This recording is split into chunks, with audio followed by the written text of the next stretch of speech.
เจ้าขอนอบน้อมแด่องค์สมเด็จสัมมา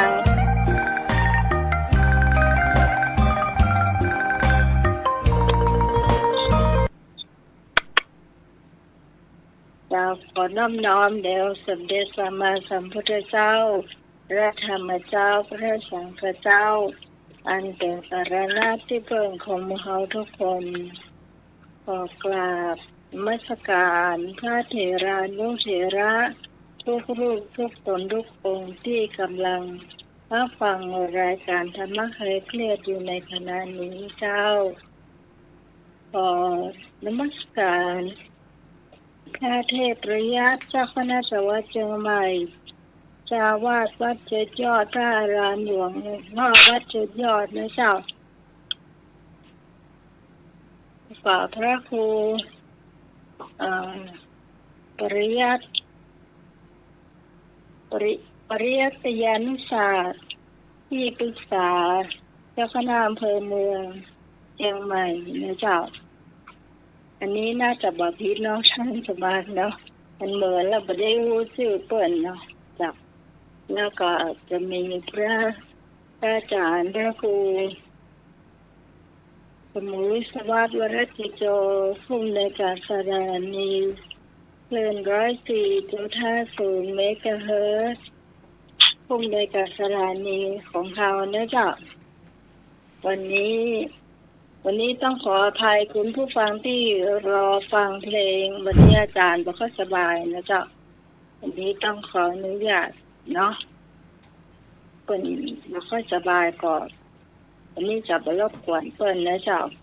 ว่าเขาจะมีข่าวประจานมาฝากแล้วก็จะมีปัญหา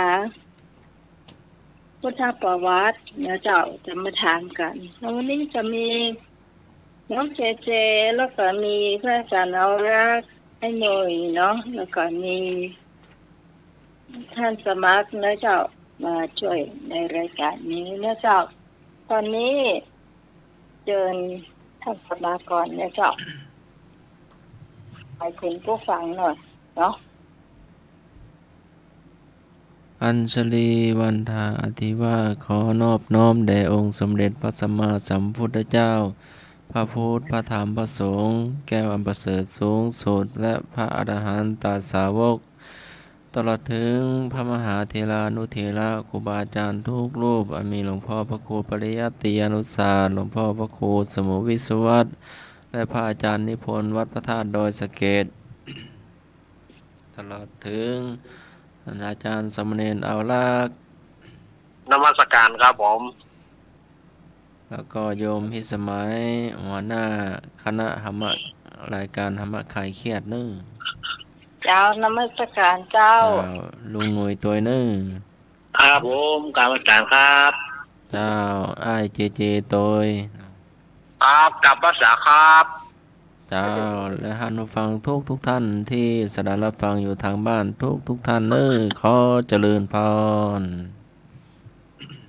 ต่อไปเป็นสามเณรเอารักเป็นโยนานเจ้าขอกราบนอบน้อมยังคุณพระติทาไรรัตนปานแก้วพระเกี้ยวเจ้าต่างสามประการหมายมีพระพุทธพระธรรมพระสงฆ์อันเป็นสารณะที่เปิ่งของหมู่เฮาต่างหลายขอกราบไหว้สาบุญญาปรมีธรรมท่านอาจารย์ท่านพระครูสมุวิสุวัตรวรกิจโจผู้อำนวยการสถานีวิทยุคลื่นพระพุทธศาสนาการศึกษาและวัฒนธรรม 104.50 เมกะเฮิรตซ์ด้วยความเคารพอย่างสูงสุดยิ่งครับผมขอกราบนมัสการท่านอาจารย์สมัครยานาสีโลผู้ช่วยเจ้าวาดวัดป่าหินครับผมครับผมแล้วก็ตลอดจนถึงขอสวัสดีพระเนนทุกรูปทุกองค์ขอสวัสดีโยมพี่สมัยหัวหน้าทีมหัวหน้าผู้ดำเนินรายการเจ้านมัสการเจ้าสวัสดีลุงนุยครับผมกับนมัสการครับสวัสดีเจเจ ครับกับภาษาครับ แล้วก็เจริญพรคณะสัตยาญาติโยมศรัทธาสาธุชนคนดีเฮาวันนี้มาปะกันเป็นวันเสาร์ที่23กรกฎาคมพุทธศักราช2565เดือน10เหนือเดือน8ใต้แฮมมันนี่10ค่ำเฮาผ่านเข้าพรรษามาก็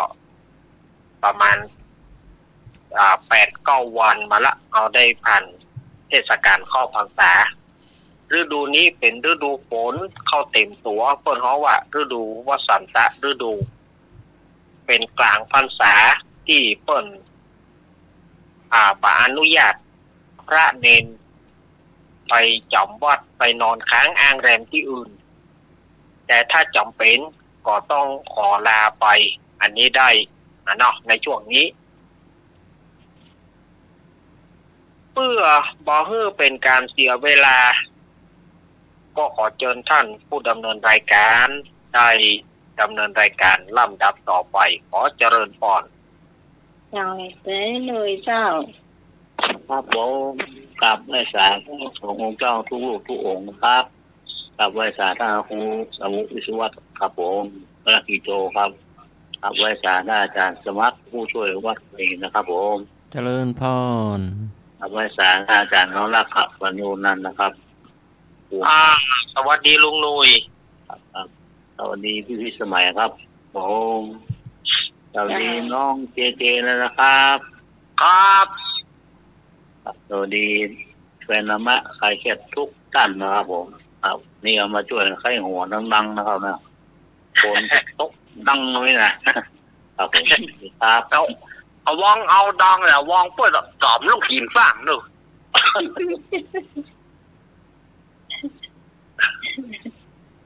บ่เป็นหยังอีก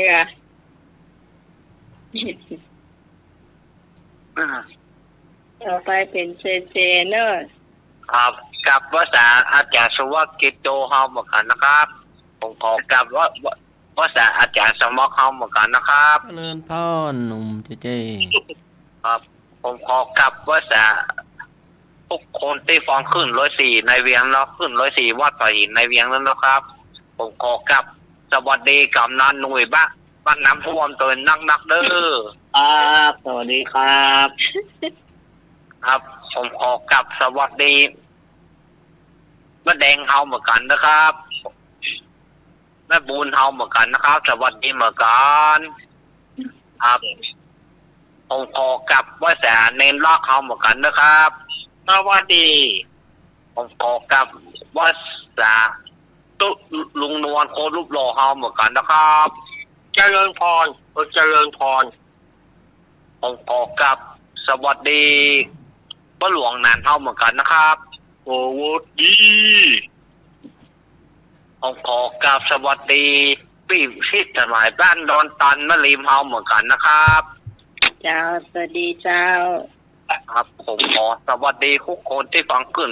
104ในเวียงขึ้น104วัดไผ่หินในเวียงนะครับสวัสดีครับขอบคุณครับเจ้าการสวัสดีลุงหนุ่ยน้ำท่วมกะโอ้อันนี้ไม่ได้มีวันเดียว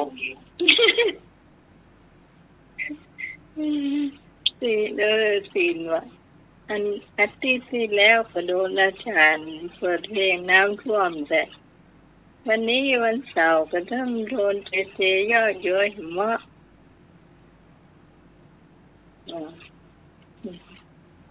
สำหรับช่วงแรกนี่นะเจ้าเรามีข่าวประชาสัมพันธ์กันก่อนนะเจ้าท่านสมัครก่อนปะ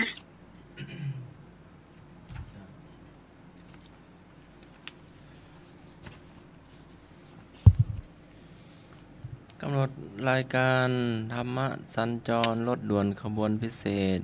ในฤดูกาลเข้าพรรษาประจำปี 2565 จัดโดยคณะสงฆ์จังหวัดเชียงใหม่สภานักธรรมจังหวัดเชียงใหม่พุทธ สมาคมจังหวัดเชียงใหม่ยุวพุทธิสมาคมจังหวัดเชียงใหม่สภาวัฒนธรรมอำเภอเมืองเชียงใหม่มูลนิธิสมาคมและชมรมอนุรักษ์วัฒนธรรมประเพณีท้องถิ่นจังหวัดเชียงใหม่ชมรมลูกเสือชาวบ้านจังหวัดเชียงใหม่ทสปชอำเภอเมืองเชียงใหม่ดำเนินรายการโดยคณะกรรมการบริหารกลุ่มหนุ่มสาวจังหวัดเชียงใหม่ศีลครั้งต่อไปในวันพฤหัสบดีที่ 28 เดือนกรกฎาคม 2565 แรม 15 ค่ำเดือน 10 เหนือสถานที่ณพุทธสถานตำบลช้างคานอำเภอเมืองจังหวัดเชียงใหม่เวลา 20 นาฬิกาเป็นกิจกรรมวันนั้นก่อนที่พุทธสถานใช่ไหมเจ้าพุทธสถานกิจกรรมวันเฉลิมพระชนมพรรษาพระบาทสมเด็จพระเจ้าอยู่หัวกรมหนุ่มสาวจังหวัดเชียงใหม่เจ้าภาพทยอยประชาสัมพันธ์ไปนอกฮะมีอีกหลายศีลอยู่นอกจ้าแล้วก็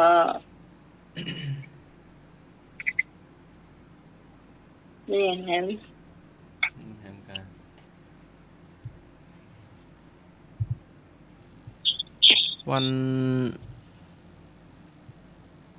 วันที่1 สิงหาคมเนาะก็มีพระเถระพระรองเจ้าคณะอำเภอเมืองเชียงใหม่เนาะพระอาจารย์พระครูผู้ช่วยศาสตราจารย์เนาะพระครูวิทิตศาสนาธรเนาะพร้อมทั้งนายอำเภอเมืองเชียงใหม่แล้วก็ท่านผอ.สำนักพุทธจังหวัดเชียงใหม่พร้อมทั้งเลขาผู้ช่วยเลขารองเจ้าคณะอำเภอเมืองเชียงใหม่ก็จะมาเยี่ยมวัดประชารัฐสร้างสุขวัดเจ้าคณะตำบลต้นแบบเนาะในวันที่1 เดือนสิงหาคมเนาะแล้วก็ไปเยี่ยมที่วัดป่าแดงวัดเจ้าคณะตำบลต้นแบบที่วัดป่าแดงแล้วก็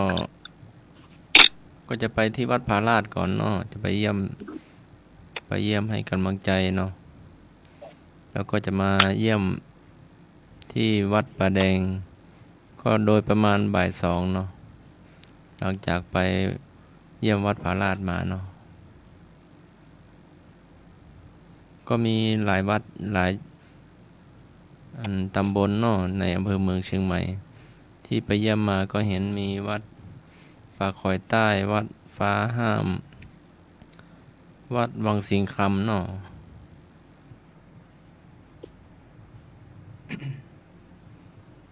ที่จะถึงนี้ก็วันที่25ก็จะไปเห็นว่าจะไปเยี่ยมวัด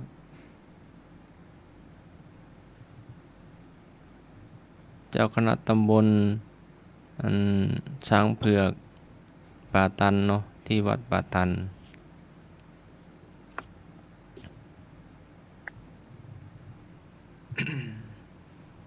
ถ้าจำไม่ผิดเนาะเจ้าก็ประมาณนี้หมดเลยยังเจ้าเอาเท่าที่จำได้ไปก่อนเนาะเจ้าก็มาเยี่ยมได้เนยปล่อยประชาสัมพันธ์ไปแล้วเพราะว่าบางอันก็ยังไม่ถึงก็สำหรับวันนี้วันเสาร์ทุกวันเสาร์เอาจนถึงพุ่นน่ะเป็นถึงเดือนพฤศจิกาว่าเราจะประชาสัมพันธ์ไปเรื่อยๆวันเสาร์มาแต่ว่าถ้าใกล้พระป่าเนี่ยก็คงทั้งเสาร์อาทิตย์นะเจ้าสำหรับวันนี้เรามีรายชื่อเจ้าเป็นผู้ฟังที่มาร่วมบริจาคกับเราเจ้ารายชื่ออยู่ที่ไอ้หน่วยเจ้าครับผมครับรายชื่อ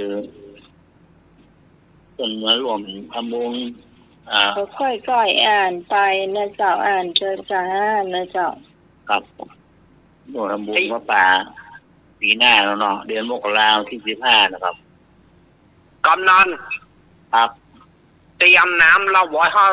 ตัวเด้อหลังเกณฑ์ครับผม น้ำนอง เตรียมน้ำกินเราไว้ให้ตัวเด้อลาคอแห้งครับผมแซวดีเห็นนะจ๊ะ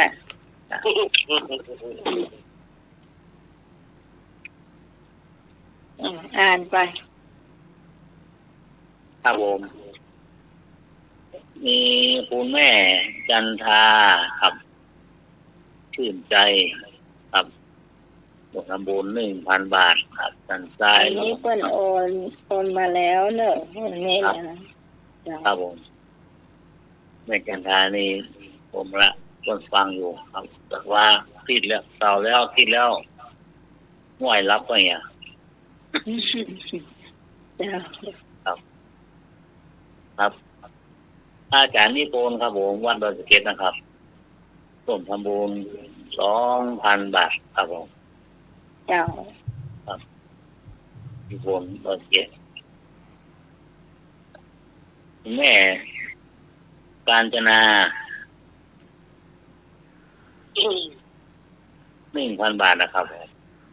กาญจนาโพธยะนะเจ้าครับโพธยะ1,000 บาทครับผมต่อมาผู้นำบุญคุณพิสมัยคุณลิยดอน100 บาทนะครับลงมาปั้นแหงนะตัดมาสูงตะโกนอย่างตัว1,000 บาทครับผมครับต่อมาคุณพ่อหนุ่ยสว่างเมฆครับจุดครับผม 1,000 บาท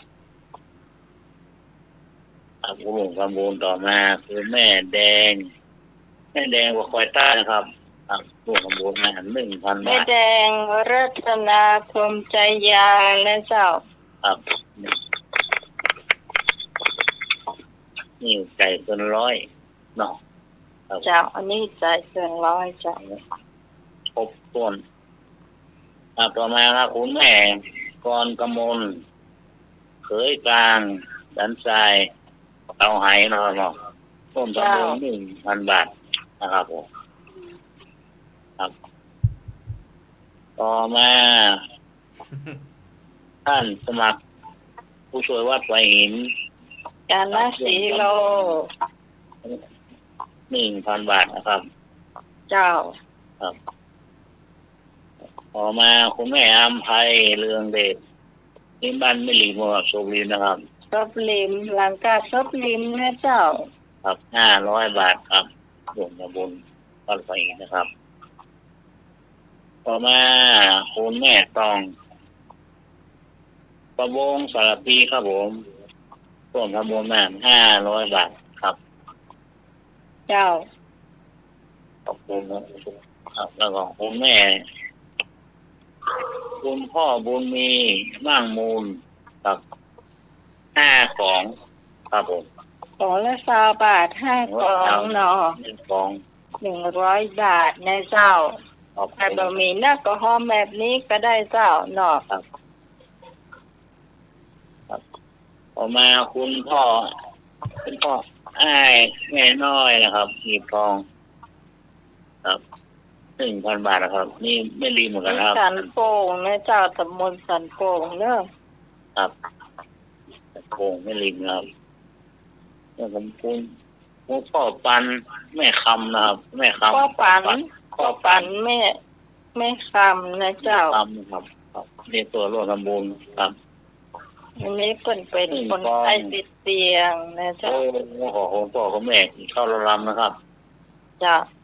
เสาตีไข้หัวคนเดียวเอาม่วนใครมาไข้หัวเตอะเนาะจะได้มีอายุยืนยาวนะครับต้องรำมาว่าเขารำ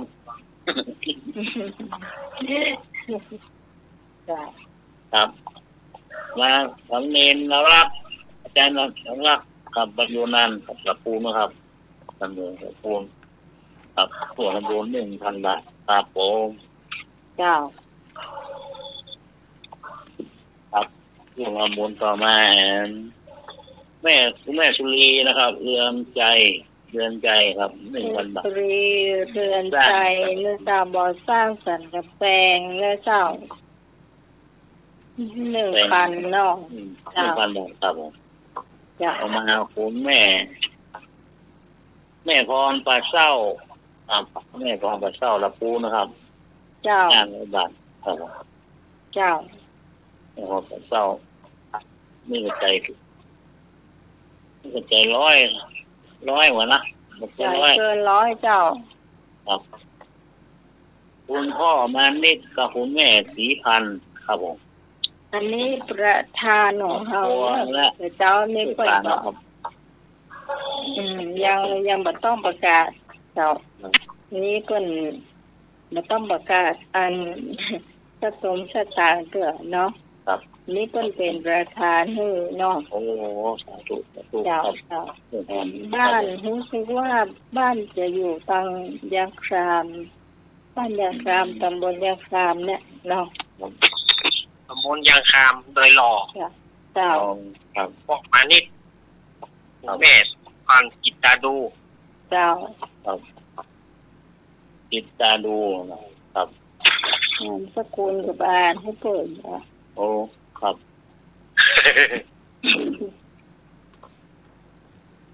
ต่อมาคุณแม่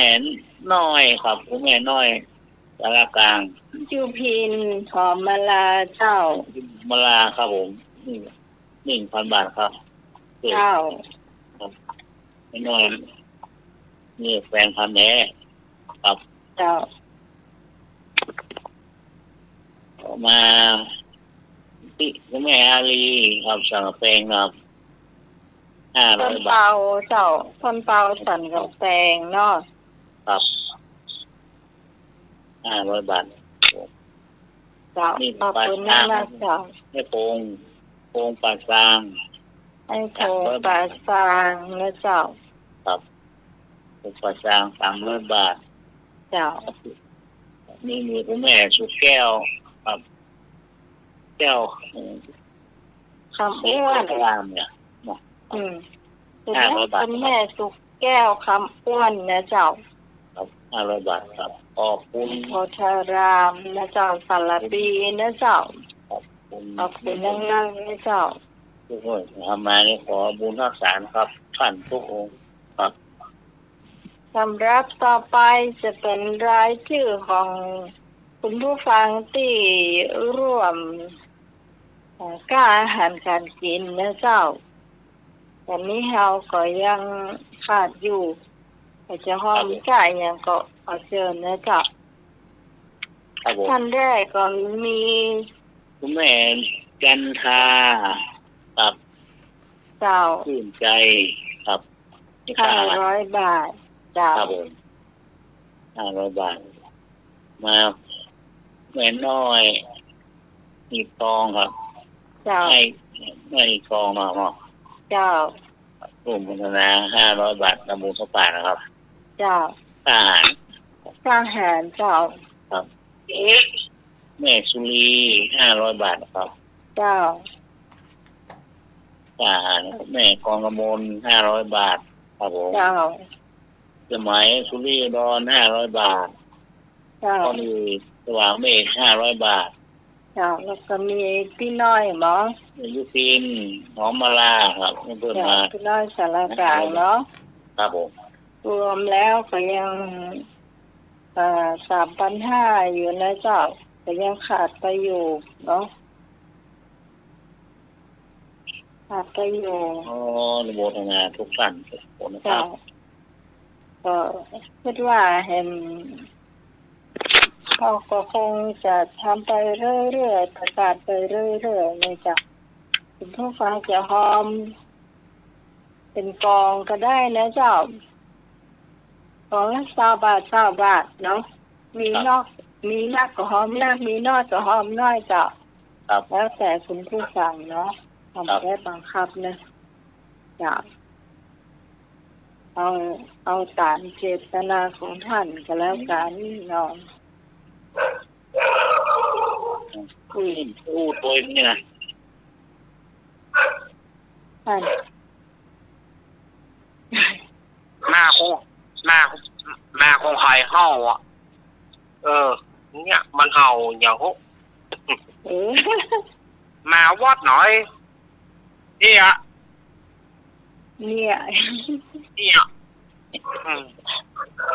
เจ้า มาซ้ออื่นกันค แต่งหมดนะ ำเขามาซ้ออื่นกัน เอา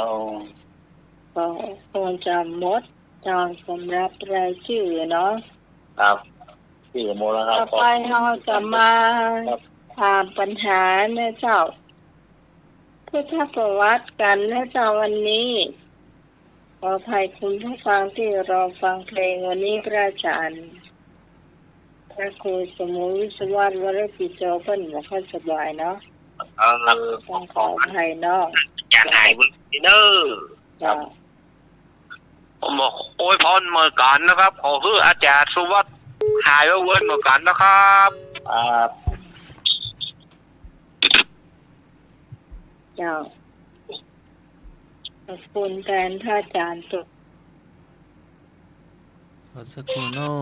รอพระอาจารย์นิมนต์พระอาจารย์นิพนธ์วัดพระธาตุดอยสะเก็ดเนาะรอสักครู่เนอะช่วงนี้ก็เป็นช่วงคำถามพุทธประวัติเนาะแทนช่องเพลงท้ายเพลงเนาะพระอาจารย์ขอพักผ่อนเนาะ ต้อง ครับ พัก ผ เจ้าม เพราะว่า พระอาจารย์นิมนต์มาละ สบายนะ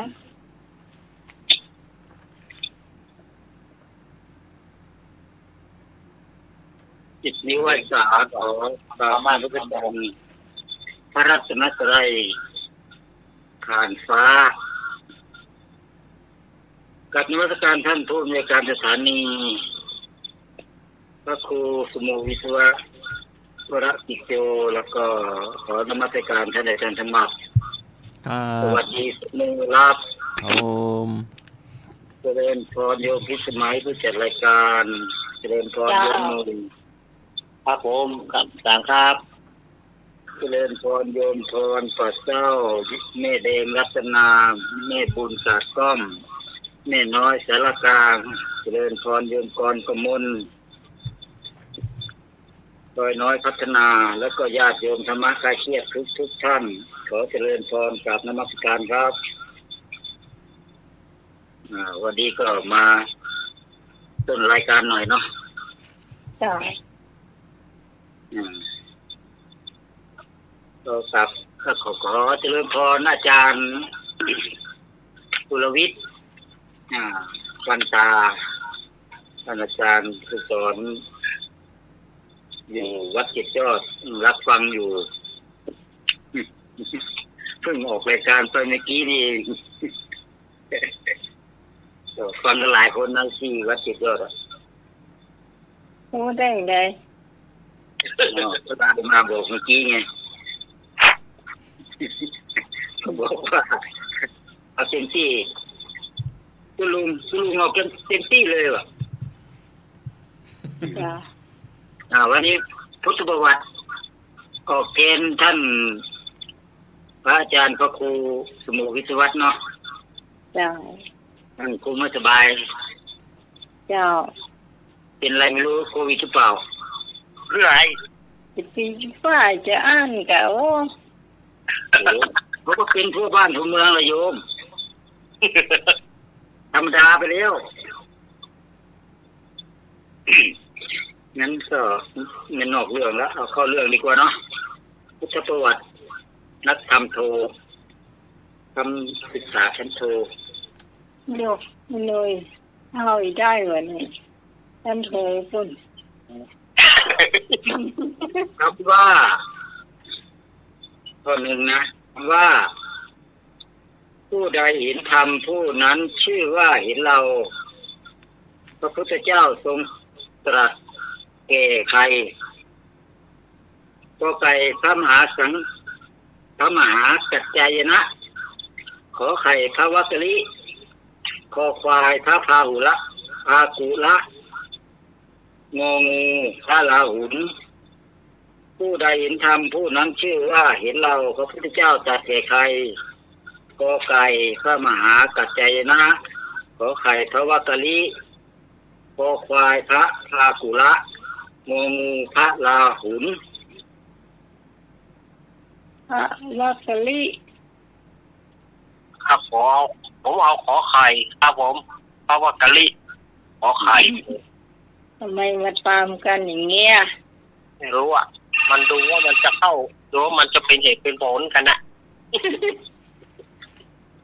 ตายหมู่เด้อ แม่จ๋าถ้าพระพุทธสมภวิศวะสารกิจโยผู้บริการสถานีเจ้ากราบภาษาท่านสมาเจ้า เจริญพร กราบภาษาท่านอาจารย์นิพนธ์เจ้า เจริญพร สมเด็จดาราชเจ้าสวัสดีน้องใหม่เจ้า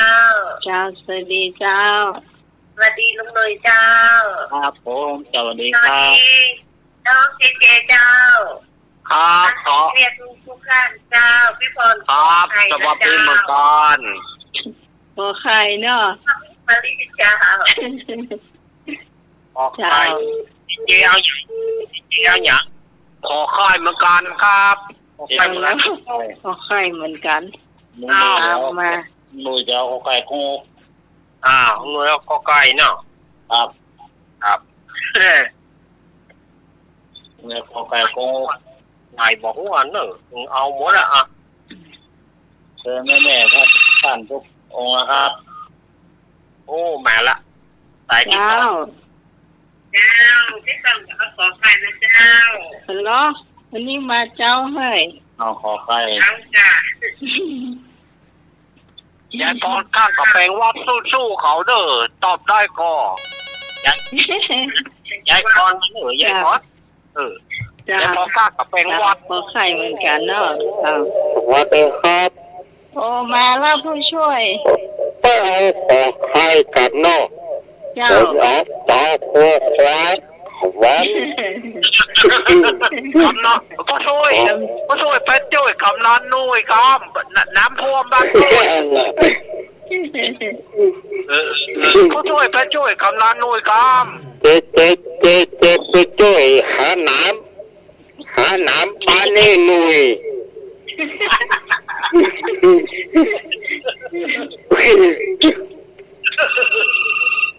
ก่อนเดี๋ยวก่อนเพิ่นก่อนเจ้า พี่การจ้ะพี่การเจ้าขอใครจ้ะ ขอไข่เหมือนกัน เจ้า มาตรการพระครูสมุทรคือว่าวัดอัศโจนะจ๊ะ เจ้า พี่กรณ์ ข คำม อ ล ให้หายไวๆนะคะ เจ้า มาตรการอาจารย์สมัครค่ะ เจริญพร มาตรการอาจารย์นิพนธ์ค่ะ เจริญพร มาตรการอาจารย์เนรักค่ะ สวัสดีพี่กรณ์ สวัสดีน้องใหม่จ้ะ เจ้า สวัสดีน้องพลอยจ้ะสวัสดีน้องเจเจจ้า ครับสวัสดีเหมือนกันครับ สวัสดีสมัยไข่เทพทุกคนนะคะพี่กรณ์จ้า ไข่เนาะ ขอไข่เนาะ เจ้า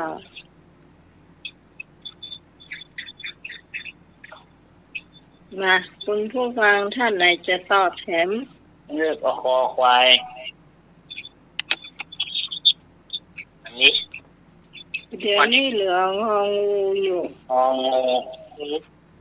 กำนันนุ่ยเอาโคควายหายแน่กะ ลุง เอากองไก่ กอไก่โคคอไก่โค กอง ให้ ไก่ นึกอย่าง ให้ ให้ นึก นึก เอา เอา ควาย คอควาย ต้องช่วยเอาโคควายหายแน่กะ ครับ โคควายหายแน่ คอควายไรนา ไปจะตอบแถม053120525และ คือแต่เขาลืมบอกหมายเลขโทรศัพท์เจ้า อยู่ตั้งแต่เจ้า 525แล้วก็053226 058 ก็โทรกันมาโลกไม่ได้บอกหมายเลขโทรศัพท์ โอ้คนบอกเพิ่นถึงจามไปบอกเพิ่นถึงจาม ทุกคนบอกตลอดนี่ แต่ นะ ได้แล้วก็แต่ได้ไม่อวดเพิ่นจามจานเบอร์ของตนน่ะ 053 120 525และ053 226 058อ่ะ2เบอร์เด้อ เจ้าเลขด้วยกัน เช้าดิ ไม่อวนได้ตายไปหนาจามเบอร์ของตู้เจ้าของตนน่ะ โอ้ ก็อย่างยายพรนะคะ ยังพอเราเก่งกันเลย แหมเราก่อนเปลิเราก่อนเปลิก็ได้เรียกจะมาแล้ว มาเตอะมาถึงว่าอย่างแล้ว หน่วยหน่วย ยายพองข้ามกับแปลงว่าโทรมาดู หน่วยครับผมเมื่อเช้าได้ยินข่าวรถน้ำมันท่วมไหมดีนะครับผมรถน้ำมันท่วมมันท่วมแน่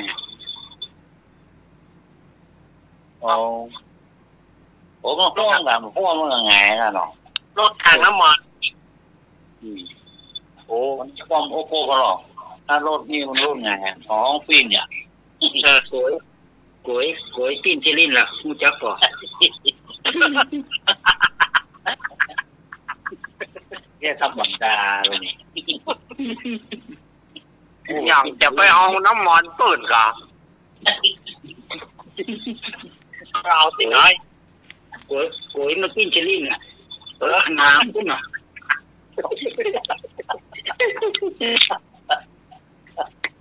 อ้าวพวกคุณยัง ไม่มีใครละแกไม่มีใครละ ผู้ใด เฉลย ผู้ใดทำผู้นั้นชื่อว่าเห็นเราพระพุทธเจ้าตรัสแก่ใครมันมีช่วงหนึ่งในช่วงพระพุทธเจ้าทรงป่วยเนาะอาพาธเนาะเพราะว่าฉันอาหารเป็นพิษอ่ะนี่พระจะเถียงกัน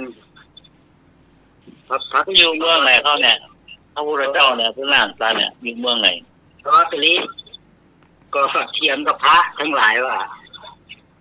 เมื่อพระพุทธเจ้านิพพานแล้วใครจะมาเป็นคนแทนพระพุทธเจ้าอ่ะพระพุทธเจ้าท่านกับนิยานท่านก็รู้เนาะท่านก็เลยเรียกประชุมกันก็บอกว่าผู้ไหนที่เห็นธรรมปฏิบัติธรรมตามเราชื่อว่าเป็นผู้เห็นเราท่านว่าอย่างนี้ฉะนั้นคนที่ได้ที่พระพุทธเจ้าทรงสับนั้นก็คือพระวักกลิไงพระมหากายนะก็ไม่ใช่พระพาหุละก็ไม่พระพาคุละก็ไม่ใช่พระราหุลซึ่งเป็นบุตรของพระพุทธเจ้าก็ไม่ใช่คำตอบที่ถูกต้องก็คือขอใครพระวักกลิได้ไปแล้ว2 คะแนน กวยจะคว่ำมันยังไม่มีใครคว่ำกวยเสื้อฮักปิดเลยมาในมวลครับจันเข้ามาครับจับสปินสปิน เอาลูกศิษย์หลายสำนักเรา เพราะเมื่อก่อนท่านเป็นพระเจ้าแผ่นดินต้องจัดการรักษาป้องกันทั้งในวังนอกวังในเมืองนอกจนกระทั่งทั่วอาณาเขตแม้คนคอยรักษาอย่างนี้แล้วจะต้องหวาดระแวงสะดุ้งกลัวอยู่เป็นนิดคันออกบวชได้บรรลุพระอรหันต์แล้วอยู่ในที่ไหนๆก็ไม่หวาดระแวงไม่สะดุ้งกลัวไม่ต้องขวนขวายมีใจปลอดโปร่งเป็นดุจมฤตยูจึงเปล่งอุทานถามว่าพระสาวกที่มักเปล่งอุทานเนืองว่าสุขหนอดังนี้คือใครท่านเปล่งอุทานเช่นนี้เพราะเหตุไรตอบเฉลยไม่ใช่กอไก่พระพุทธองค์ข อไข่พระพัทยา พัทยา ภาษาวกที่มักเปล่งอุทานเนืองๆว่าสุขหนอสุขหนอดังที่ได้กล่าวมานี้คือใคร พระพัทยานั่นแหละ กอไก่พระพุทธองค์ ขอไข่พระพัทยาถูกต้องพระพัทยาข้อต่อไปกราบนิมนต์ครับผม โอ้ ขออยู่ได้ดู ไปนอนฟังคำถามก่อนไปโอ้เดี๋ยวพรุ่งนี้ฟัง เอาคำเฉลยมาเป็นคำถามครับผม วันนี้มาตู้แม่พอมอย ครับ มอยอะไร ผ อย่าง ม มันเหนื่อยเหลือโรคโควิดตัวนับประเดี๋ยวนี้นะเหนื่อยแล้วคำถามอาจารย์สมัคร คุณ นี่นะ ปิ้นจะรีนเอาคำตอบมาเปลี่ยนคำถาม ปกติอันนี้บ่ปกติอันนี้ให้เขียนเองตอบเองเนาะบ่มีข้อให้เลือก เป็นคำถามแบบอัตนัยหน่อย นักทำซ้ำเองครับผม ข้อ 3ก็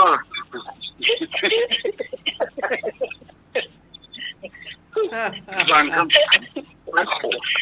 ำถามอาจารย์สมัครแล้ววันพุ่งจะไม่ฉันเพลนะแต่ว่าที่แตกฉันข้าวมือเดียวพอ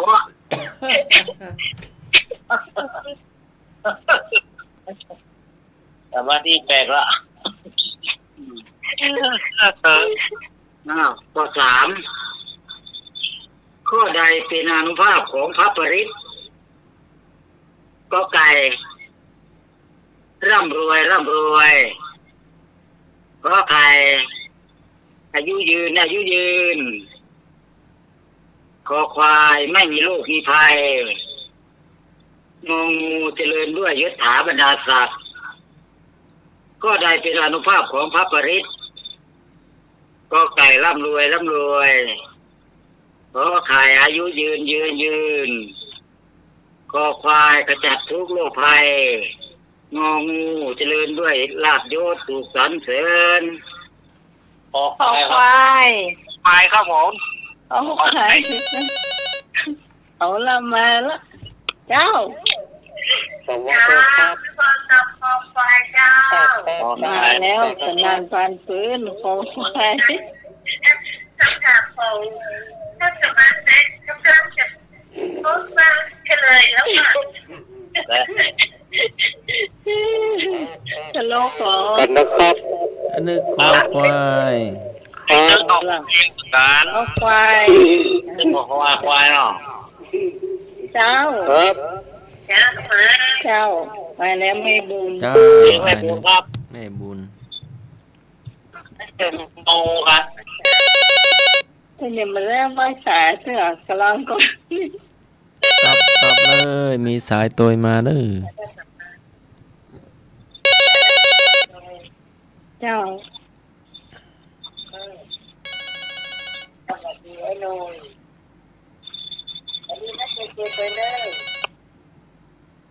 วันนี้นะไม่บุญ ครับตัวนี้ครับไม่บุญครับ เจ้าคุยกัน จ้าวิจารณ์จ้ะวิจารณ์ได้คอควายจ้ะ ออกไปเนาะ จ้าไอ้เนยน้ำท่วมหายหรือยังจ้ะน้ำแห้งหรือยัง น้ำท่วมเป็นไงบ้างลุงอ้าย พี่กรณ์ จ้า เขาจะป้ากันซื้อเรือมันนะ อ๋อเอาอันฟองน้ำได้ไหม ซื้อเรือแล้วก็ช่วยกันนิ้วเอา ถ้าสมัครมีคู่เหลืองอยู่เด้อจะได้ช่วยวิทย์น้ำเนาะมีสามเหลืองอยู่ อาจารย์จะมาก็ เนาะ พี่กรณ์ยังไม่นำต่ออาจารย์จะมาเฉลยทำไม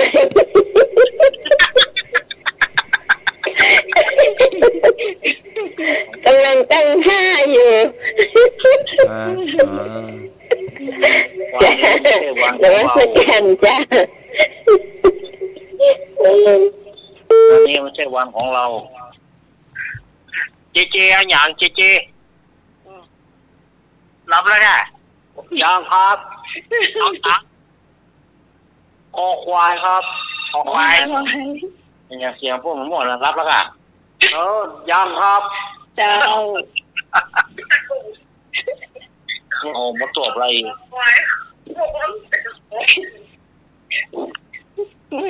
วันนี้คณะอาจารย์บอกเปิดเพลงนะเพราะว่าตลกค่ะ เลยไปยังไปอยู่เหมือนที่ก่อนมานั่นแหละ เออ เจ้าสวัสดีทุกคนนะเนอะเจ้าลูกนะไม่เจ้า จะมากันเนี่ย พ่อเหรอพ่อควาย พอควาย ออกไปเนาะ ควายสวัสดีประเดี๋ยวพ่อเห็นแล้ว มันต้องเอาเนื้อกันได้เราให้ด้วยเอาโฟมเอาอ่ะอยากได้โฟมนะ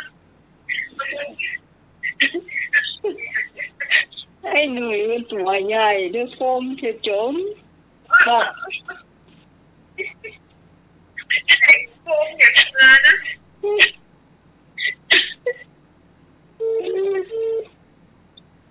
ถ้าพี่นมเพิ่นว่าอี แล้วเราคู่เหลืองมาช่วยคู่เหลืองเป่ามาเนี่ย ถ้าพี่นมเพิ่นว่าอันปัจจัยไทยหูบนางก็เดียวจานส่งคนไปช่วยเอากระสอบทรายไปกันเอาไว้แต่ไทยหูบไปให้คนบ่ลูก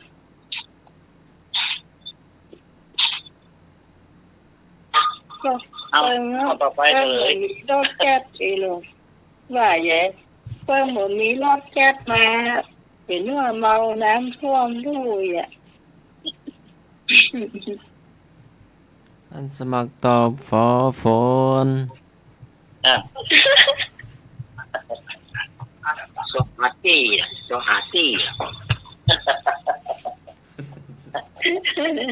ก็ได้เป็นอานุภาพของพระปริศเพลงพาหาลือนี่เป็นคำมโนทนาให้รวยเงินทองคำว่าอายุยืนก็อาโรคยาปรมาลาภายุทธศักดิ์ยุทธศักดิ์สรรเสริญก็อายุวัฒโกธนวัฒโกส่วนขจัดภัยก็เป็นอานุภาพของพระปริศเป็นข้อควายเป็นคำตอบที่ถูกต้อง โอ้ โอ้โหเขาได้ไป6 คะแนนละ เอาไป600เลย นะ6 บาทกะ เอาไป600คะแนนเลยอันนี้มวยอาจารย์ธรรมะเขาย่อๆสั้นๆหน่อยเป็นหลายข้อที่อ่านไป2 ข้อเลยนั่นน่ะคนเดียวน่ะนี่มั้งครับ ต่อไป เวลาไปแล้ว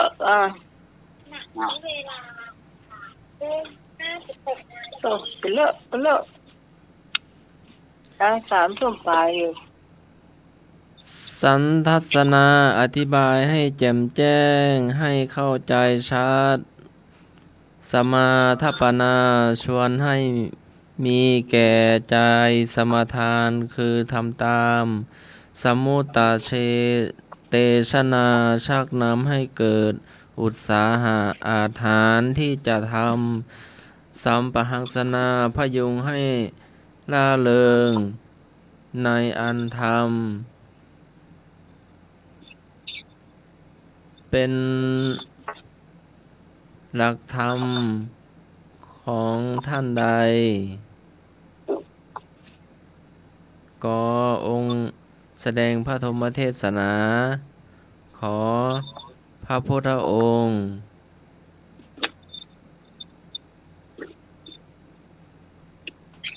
ปักแก่ แหมหลอมเหรอ สันทัศนาอธิบายให้แจ่มแจ้งให้เข้าใจชัด สมาทัปปนาชวนให้มีใจ ใ ให้มีแก่ใจสมาทาน 3. สมุตเตชะนาชักนำให้เกิดอุตสาหะอาถรรพ์เพื่อจะทำ 4. สัมปหังสนา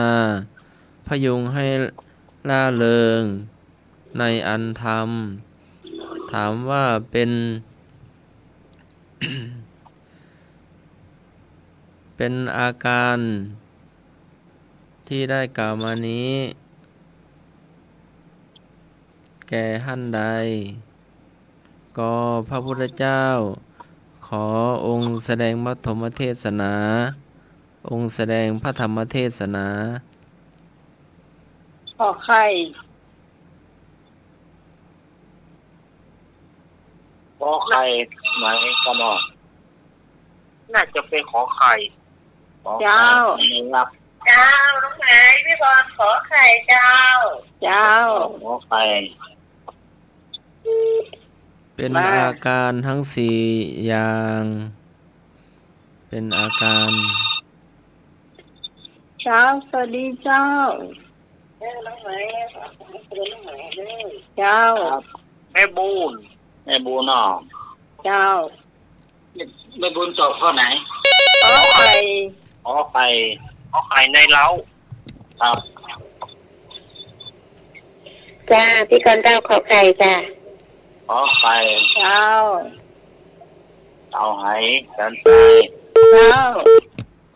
ไป เจ้า ดี หั คว รับ รับแล้วหัวรับแล้ว ไปจ้า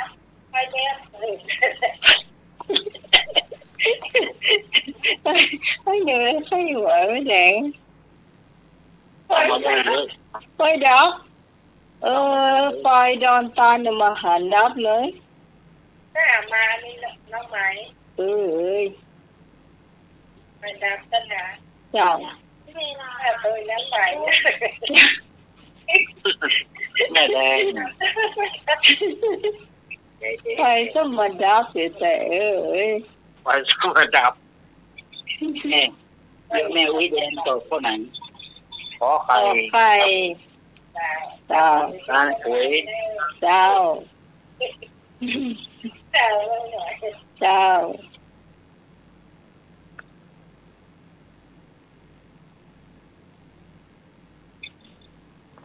คุณผู้ฟังท่านใดจะตอบแถมเชิญเลยเจ้า ขอไข่ต่อข้อไก่ครับ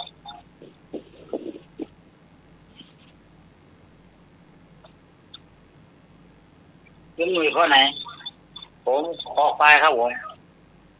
มันไม่มีหรอ ไม่มี มันมีแค่ข้อ อ๋อ ข้อเอาข้อไก่ครับผม เอาเจเหรอ เจเจ มา เจเจเอาอย่าง ลองจังหวัดน้องอย่าง ไปละ เจ้า จำเลี้ยวข้อไหน นั่นก็สว ครับ ด ผมข้อขอไข่ครับ ไก่กันก็โคไก่ ช่างมันเถอะมันต้องเหมือนเพื่อนเติงบ้านมันน้ำท่วมอะ ท่วมเป็นน้ำพระพุทธมนต์ท่วมนะ ถ้าสมัครเป็นอ่านรวดเป็นรวดแต่มือตัวแล้วหรอเป็นอ่านแล้วก็แบบตะเลยตัวแล้วหรอของไก่เนี่ย เป็นไร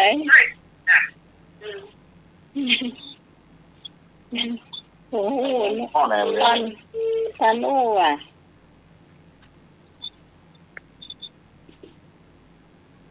ที่ต่อข้อไหนครับ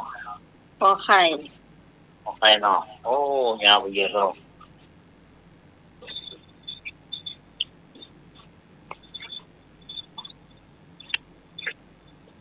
แดงผม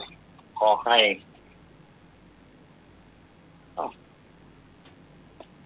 เดือดสายนุ่ย มีแถมก็ไอ้เนื้อเหรอ นึก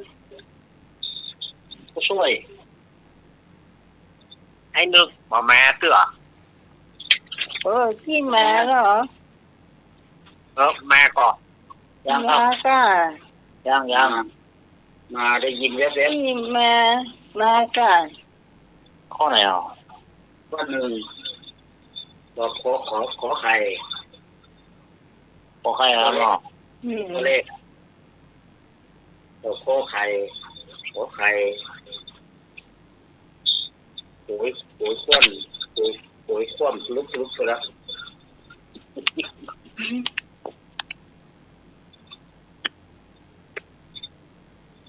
เสียว่าตัวสมองรับละ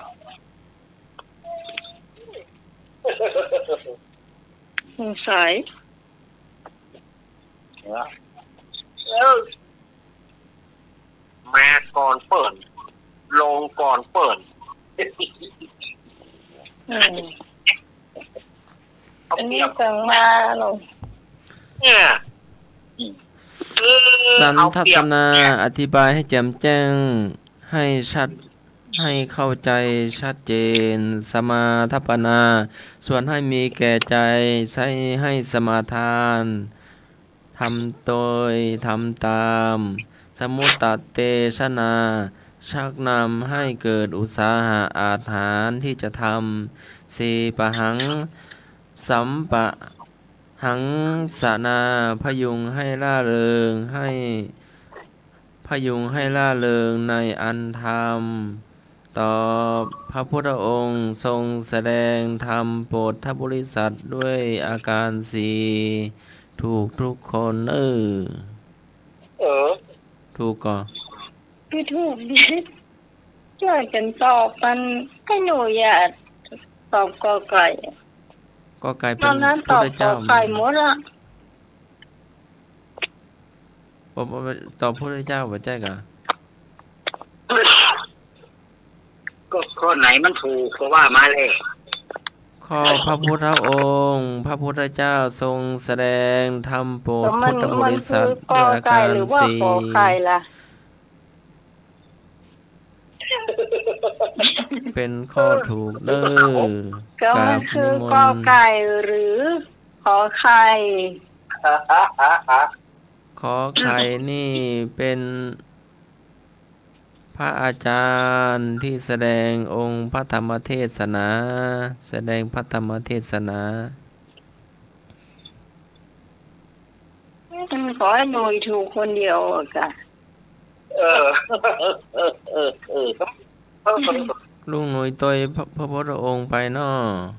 ครับ เช้าให้หน่วยตอบกอไก่คนเดียวอะ พระองค์อ่ะ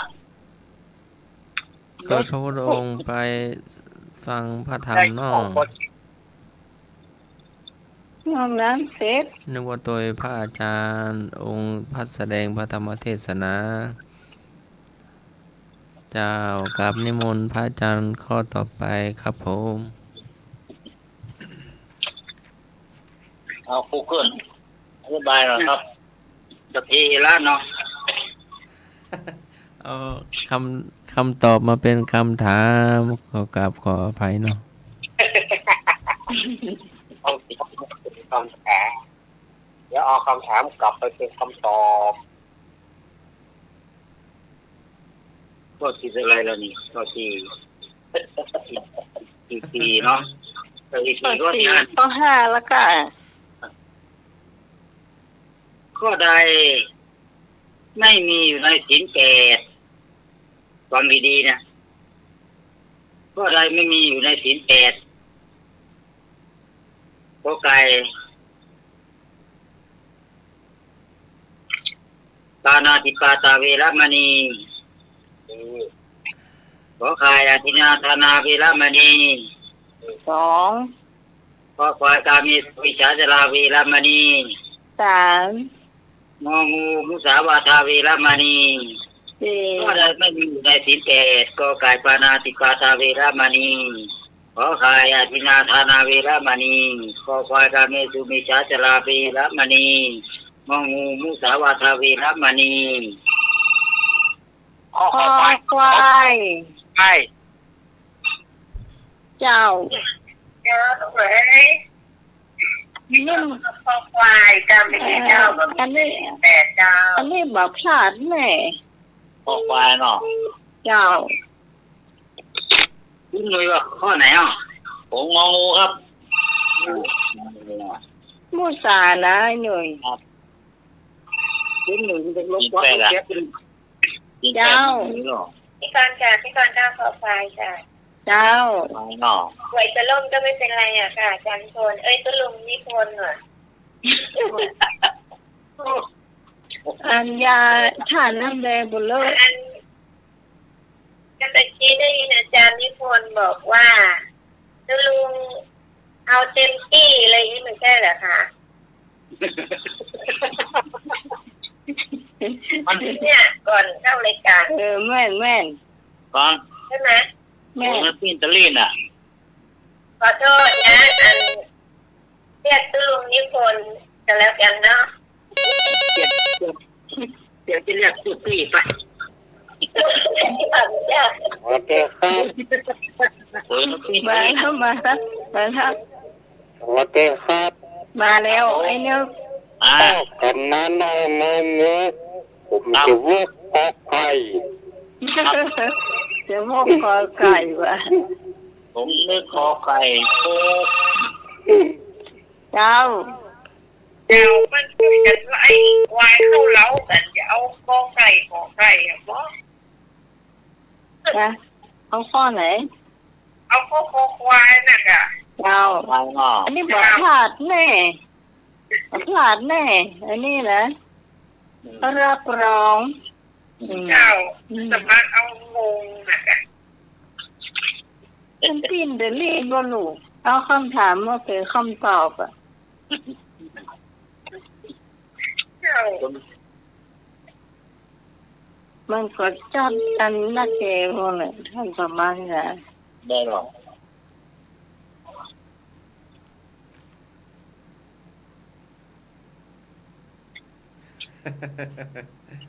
หัว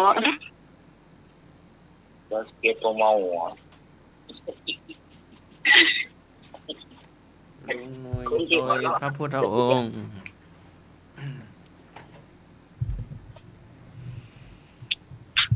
คุณผู้ฟังท่านไหนจะตอบแถมเชิญเลยเนอะ ครับก็อะไรอยู่ในที่แปดข้อแปดข้อสี่แปดยุ่งนึกมากอไก่อ่ะยุ่งนึกกอไก่ครับ ไอ้หน่วยเอางองูอย่างก็ ครับ และไอ้นึกจะวกเกากอไก่ ครับ ข้อใดไม่มีอยู่ในศีลแปดข้อใดไม่มีอยู่ในศีลแปด กตินาทานามีไหม มี มุสาวาทามีไหม มี มี สามีไหม มี ไม่มี ไม่มีแล้วข้อสามว่าไงอ่ะ เป็น ข้อสาม เป็น อาพรหมจริยาครับผม ธรรมจาริยาเวรมณีสิกขาปะทังสมาธิยามิเห็นไหม ครับผม อ้าวนั่นใครตอบข้อควายก็ถูกต้องเลยครับ โอเค นี่ มันไม่มีกามี มันมีอธรรม กามีความประพฤติผิดในกามอธรรมจริยาแปลว่าอะไร การทำพรหมจรรย์ให้สะอาดผุดพองใช่ไหมการทำพรหมจรรย์ให้สะอาดผุดพองพรหมจรรย์ก็คอควายเป็นคำตอบที่ถูกต้องนะครับ ตุลุงเอาเต็มปี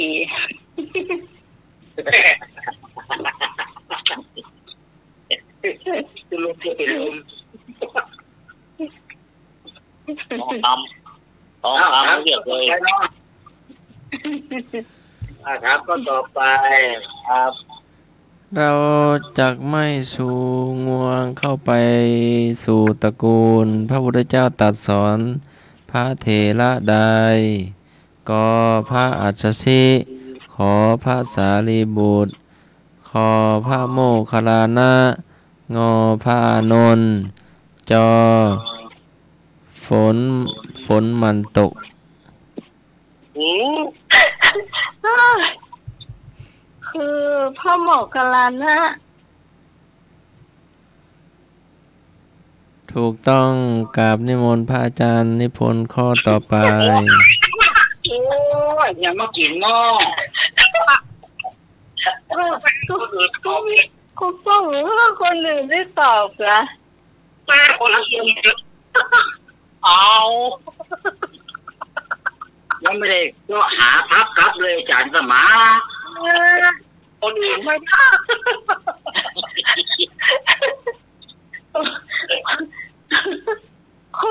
คนที่ พวกเราห้อยเราน้ำมันสารแล้วผมตอบแล้วน้ำ เลย ยังไม่ได้ปรุงเครื่องปรุงอย่างชักอย่างเลยประเดี๋ยวนี้จะกินแล้วปะโอ้จะรีบไปไหนนี่ โดนเสียวแผลเจ้า ไหนลุงงงเนี่ยเราไม่ทันได้ตอบเลยลุงนี่คนงง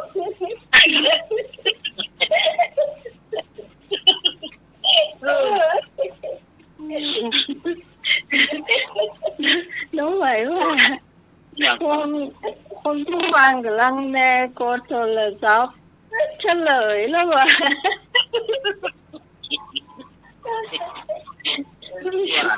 มันจะ เกือบไม่ได้เข้ารายการนั่นแหละอันฝนตกตั้งแต่โมงเย็นฟ้าร้องแรงมาก เนาะก็เนี่ยปิดหน้าต่างปิดกระจกเอาผ้าม่านลงหมดเอาฟ้าแหนบอ่ะ อย่างนี้ หัวขนาดเลย เดี๋ยวนี้นะ พอมัน เลือดแต่เจ้าละ ก็เลยเปิดให้คุณผู้ เดี๋ยว ฟัง วันนี้วันนี้ อาจารย์นิมนต์ตุลงนิพนธ์ค่ะ พักกระตองก็ยังไม่ทันเก็บเลยฮะบดินไม่ก็ยังไม่ได้เก็บเลยลาบหมดแล้ววะ โอ้ พักกับลาบ ฮัลโหล เจ้า แม่นั่งฟังนะแม่ว่าอาจารย์นิพนธ์แค่จะหลับแล้วขึ้นมาพูดเนาะไม่ใช่อาจารย์นิพนธ์ขอโทษอาจารย์สมัค ส ร มัคร ถ้าจะนอนหลับแล้วขึ้นตื่นขึ้นมาพูดเนี่ย แม่การชนาก็เจ้า จ้า อ๋อเจ้า นั่งฟังแล้วคงหัวเราะไม่ได้ ฟังไปแต่นิวรณ์ว่าได้บ้าง มันตั้งหลับไม่ทันอ่ะ อาจารย์สมัครถ้าจะนอนหลับแล้วตื่นขึ้นมาพูด แกเมากาแฟอยู่เมากาแฟ บอกก็ไม่ ฟังเฉยๆอยู่ฟังเฉยๆไม่ได้ตอบอะไรกับเขาหรอก เจ้า สำเนียนถวายกาแฟ3 ซอง ถ้าจะนอนหลับแล้ว ดีละดีละ สำเนียนถวายกาแฟ เจ้า คำถามข้อต่อไปดีกว่าเนาะ เจ้าขอบคุณเจ้า พระติรันทวัชชะเถระได้รับยกย่องว่าเป็นผู้เลิศทางใดก็ไก่แสดงธรรมได้ไพเราะขอไข่ผู้จับสลากเป็นปฐมก็ควายพ้นจากกิเลสด้วยศรัทธางงเป็นที่รักใคร่ของเทวดาพระติรันทวัชชะเถระได้รับยกย่องว่าเป็นผู้เลิศทางใดก็ไก่แสดงธรรมได้ไพเราะขอไข่ผู้จับสลากเป็นปฐมก็ควายพ้นกิเลสด้วยศรัทธางองูเป็นที่รักใคร่ของเทวดา ข้อนี้บอกโอ้แต่เหนื่อยนะ คอควายนะผมเดาก่อนเรื่องอันนี้เดาก่อนคอควายครับผม บอกโอ้แต่เหนื่อยเนี่ย ผมตัวแต่นั่นละ ขอเดากันเนอะนี่ขอเดาจะเดานี่จะเดากอไก่เหรอเดากอไก่เอาสองเบอร์ เจ้า เจ้า เจ้า เอาคอไก่ไว้ก็ เดาเนี่ยนี่นะนี่มาหูแต่เลยเจ้า ผมกระเป๋าเก่าคอกไก่มากะครับ เอาล่ะกอไก่มี3แล้ว ครับผมเต่าเนอร์ ครับ เจ้าหมดกันเนาะ3แล้วกอไก่เจ้า จ้าก็น่าจะเป็นกอไก่นะน้องไหม เจ้า จ้า 4แล้ว ตอน อืม ตอน4ละคอควาย2งองูว่างเปล่าขอไข่ว่างเปล่างวดนี้ถ้าเรือถ้าจะล่มพ้นน้ำมาเยอะ เจ้า จ้าน้องไหม ครับ กอไก่ยังไม่มีคนเอาที่ก่อนเอาจ้า ก็ไม่เอากันกอไก่อ่ะยาว4คนแล้วเหรอขอไข่อ่ะก็มีอ่ะ จ้า ขอไข่ เอาขอไก่ก็ ขอ ได้ ไข่เนาะ ตอนขอไข่รอ จ้า ขอไข่ก็เอาอย่างนี้แหละเอาเจ้าเนาะ จ้าเอาที่เอาขอไข่ก็แล้วจ้า เจ้า เราจะขึ้นเรือไอ้หน่วยแล้วไอ้หน่วยเรือจะล่มจ้า ครับ เจ้าง องูว่างดูนะครับ ว่างมาเล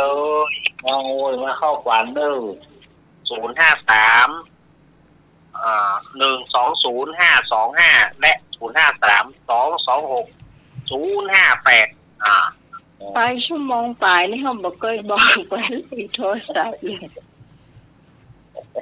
สมัครตอบรอเรือพายไปบ้านลุงหนุย เดินหลบเร็วไปเดินว่ารับเพิ่งตื่นเนาะ โดยไปฮับลุงหนุย เดินโยมไม่กี้โยมอะไรนะว่านะ เดี๋ยวแม่กาญจนา โยมไม่การจนาว่ามาแล้วอาจารย์ธรรมะอาจารย์นอนรับนี่ไม่กันรับ สามเณรถวายกาแฟ3 ซอง เอ้า ฮะ เอ้าเกินไป สามเณรน้อยถวายกาแฟ เกินเพิ่ม เจ้าน้องงูก็ได้เจ้า ไม่คลายก่อน ได้เจ้าแม่ลูกบาท แม่ลุงวาดไฟหินแม่ส อ๋อ มศ แม่ รี สมศรี เจ้า อ๋อครับ เจ้า เจ้า เจ้า นี่แม่สมศรี เจ้าสวัสดีเจ้าท่าน ฟังอยู่แล้วเจ้าวันนี้ได้กาแฟ2 แก้วเลยจะฟังนิทานเลย วันศีลไปกุมบาทเด้อแม่ เจ้า อาจารย์ธรรมะก็กินแก้วเดียวนั่นแหละแต่ใส่2 ซอง 3 ซองเนนถวาย2 ซอง ไม่เสียข้อไหนครับ เอาแม่สมศรีตอบใหม่เด้อตอบข้อหยัง พ่อกันว่าที่บอกฟังก็รู้ ขอไก่ก็มีแล้วขอไข่ก็มีแล้วเนาะขอควายก็มีแล้วเนาะครับงองูก็แม่สมศรีมาเป็นนะครับผู้ชายเนาะเจริญพร เอางองูของแม่สมศรีอ่ะ อ๋อ อ๋อเจ้า ครับขอบคุณครับ อันนี้แยกย้ายกันตอบเนอะเดี๋ยวนะครับ เพื่อเป็นการไม่เสียเวลาอย่างอาจารย์ท่านสมัครว่าเลย คำตอบที่ถูกต้องก็คืององูเป็นที่รักของเทวดา โอเค โอ้แม่สมศรีมาสุดท้ายยิบไปเลย หายจังไปเลยโอ้โห ยิบไปเลย โอ้โห อันนี้ใช้วิชาเดานะ นี่หลวงพ่อคงมีบุญ เออ เดาแต่เลยมาหงแต่เลยพ่อนี่นะ เอามาถ้าเจ้าไม่ได้กินสักอย่างต้นไม้มันรวมกินแบบหมด อืม มาก่อนเปิ้นรับก่อนเปิ้น อ้าวได้อีกสัก แฮม กี่ข้อ สักข้อหนึ่ง ได้ข้อหนึงใช่ไหม อืม จะมักจะถามนี่ผมถาม กราบนิมนต์พระอาจารย์นิพนธ์ครับผม ข้อสุดท้ายเนาะพระสาวกองค์ใดได้รับยกย่องว่าเป็นผู้มีโลกน้อยก็ไก่พระอุทายีขอไข่พระกาลุทายีขอควายพระวักกะลิงองู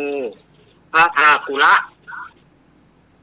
พระสาวกองค์ใดได้รับยกย่องว่าเป็นผู้มีลูกน้อยก็ไก่พระอุทายีขอไข่พระกาลุทายีขอควายพระวักกะลิงองูพระทากุละ มีโรคน้อยกะ อันนี้มีโรคน้อยผมเอามากลูกไม่มีโรคมากผมเอางองู เอางองูเหมือนกัน งองู เจ้า จ้าพี่พรกับงองูเจ้า เจ้า ครับ ชื่อแรกก็เต้าเหมือนกันอืม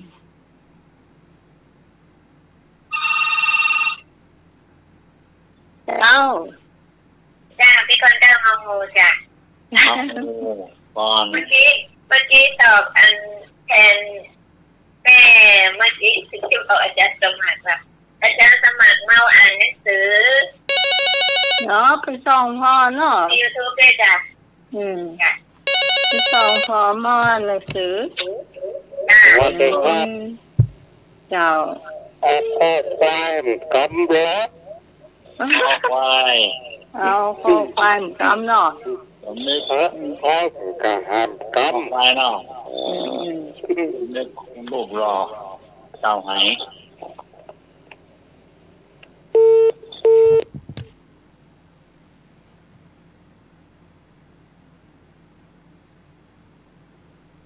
เราไก่ดีกว่าครับผมไก่ดีกว่า น้อยพระอุทายีพระกาลุทายีพระวักกะลิพระภากุละ เอาคอไปนะกางงีนะ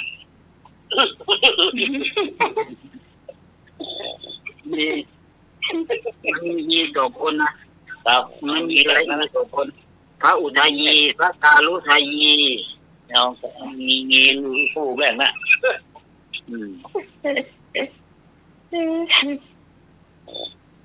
พระวักกะลิพระภากุละ ครับ อาจารย์สมัครตอบข้อไหน ตอบข้ององัว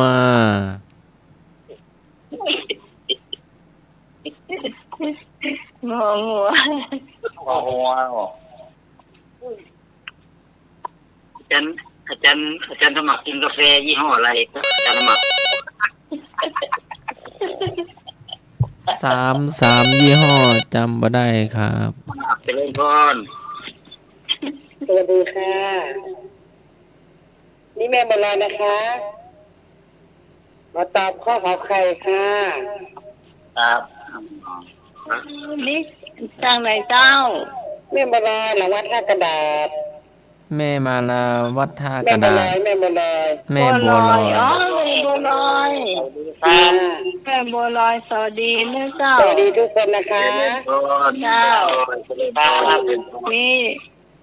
อันเพิ่นเป็นคนทำข้าวซอยเนาะเนี่ยนะร้านข้าวซอย ถามเลยอาจารย์สมัครถามเลยข้าวซอยเขาใหญ่ยังไง ข้าวซอย ข้าวสวย บิณฑบาตข้าวซอยผิด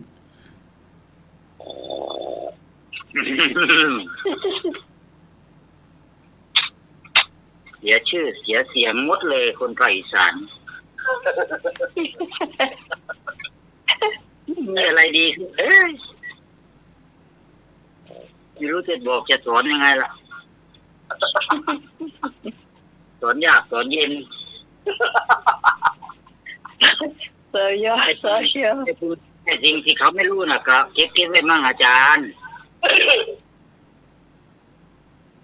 เดี๋ยวเขาไม่ใช่อะไรหรอกเดี๋ยวเขาจะว่าภาคเดียวกับอาจารย์นิพนธ์นั่นแหละว่าเราไม่ได้ว่าไงหรอกอยู่ภาคเดียวกัน ไว้หน้าไว้ตาคนมั่งอันนี้ไม่ใช่จมนะบนนะ ไม่ใช่โจม สอนยากสอนเย็นสอนแมลงก็บอกอู้เรื่อง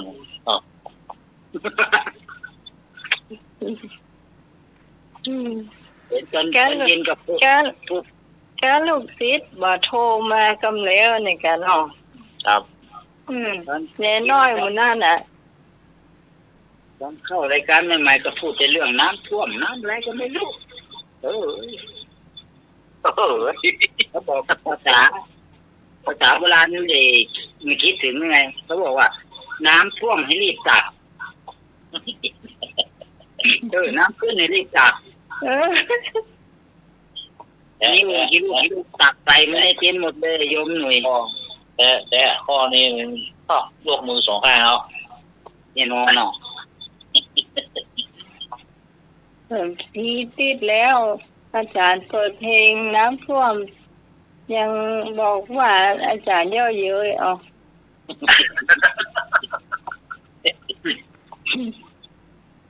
เจ้เงินก็เราไปเจอเขาต้องมาโทรมาหรอกองน้ำท่วมมีโทรมาเลาะอยู่อ่ะ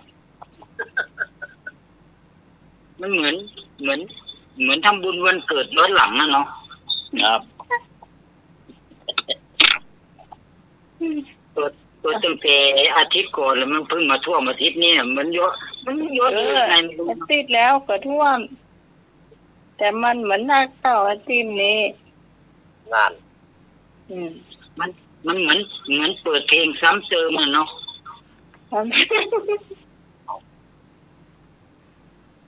วันนี้ท่วม2-3 วันแล้วกันเนาะ ครับ ที่จริงก็เขาก็ว่ามาตามพระทีน้ำมาปลากินมด น้ำลด มดกินปลา มันต้องคิดอะไรมากถึงว่ามันลดมันก็ลดอะไรโยมหน่วยไม่ต้องกลัวมันไม่อยู่ตรงนี้ตลอดหรอก ครับ มันเป็นอนิจจังทุกขังอนัตตา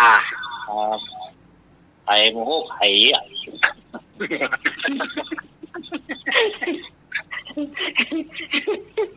คน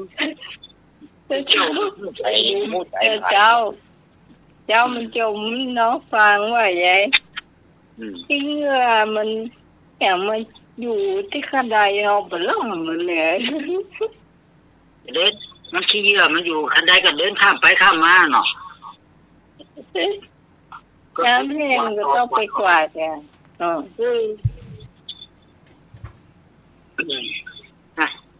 ไปเลย พระอิศวรองค์ใดได้รับยกย่องว่าเป็นผู้มีโรคน้อยขอไข่พระอุทายีขอไข่พระการุทายีขอควายพระวกลิงองูพระพากุละ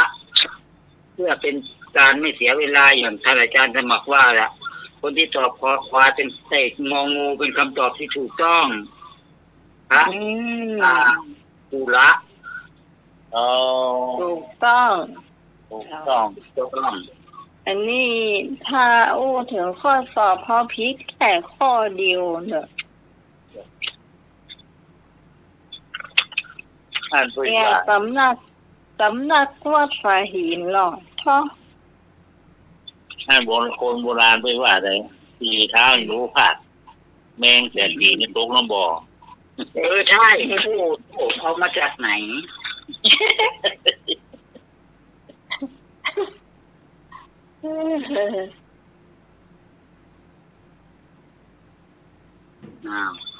ครับ หมดแล้วเนอะหมดละ หมดแล้วเนาะจะไปแล้ว จะไปวันโคนซีดเนาะ เดี๋ยวก่อน คน ลา ซีด ก่อน ยุดเนี่ย ผู้ยุดอ่ะ ใครหยุด ต้องไปเลยล่ะ อืม เดี๋ยวช่วงต่อไปเป็นสามเณรเอารักจะได้เล่านิทานเนาะครับฟังก่อนครับ3 บท 4 บทเนาะเวลาเยอะจัดอาหารล้วนข้าวหวานถวายพระต้องสละทั้งเวลาและทรัพย์สินหวังผลบุญช่วยหนุนนำทั้งชีวิตพระได้กินของดีกันทุกวันไปพระแท้ๆพ่อแม่เราอยู่เฝ้าบ้านข้าวสักจานท่านเคยจัดสักวันไหมท่านกินอยู่หรือหลับนอนกันยังไงแค่โทรไปวันละครั้งยังไม่มีรีบเถอะครับทำบุญกับพ่อและแม่ดีกว่าแก้ตอนท่านตายกลายเป็นผีผลบุญการกตัญญูรู้ความดีนั้นมากมีเหลือมากล้นพ้นประมาณต่อให้ตัดใส่บาตรพระสักล้านครั้งสร้างบทหลังใหญ่โตและโหฐานผลบุญไม่ได้เทียบเท่าข้าว1 จานที่เราท่านป้อนพ่อแม่แค่ครั้งเดียวขอกราบนมัสการครูบาอาจารย์ขอเจริญพรยอดเจ้าการนมัสการครับการนมัสการพระอาจารย์นิพนธ์ครับผมอาจารย์นิพนธ์สุดยอดจ้ะ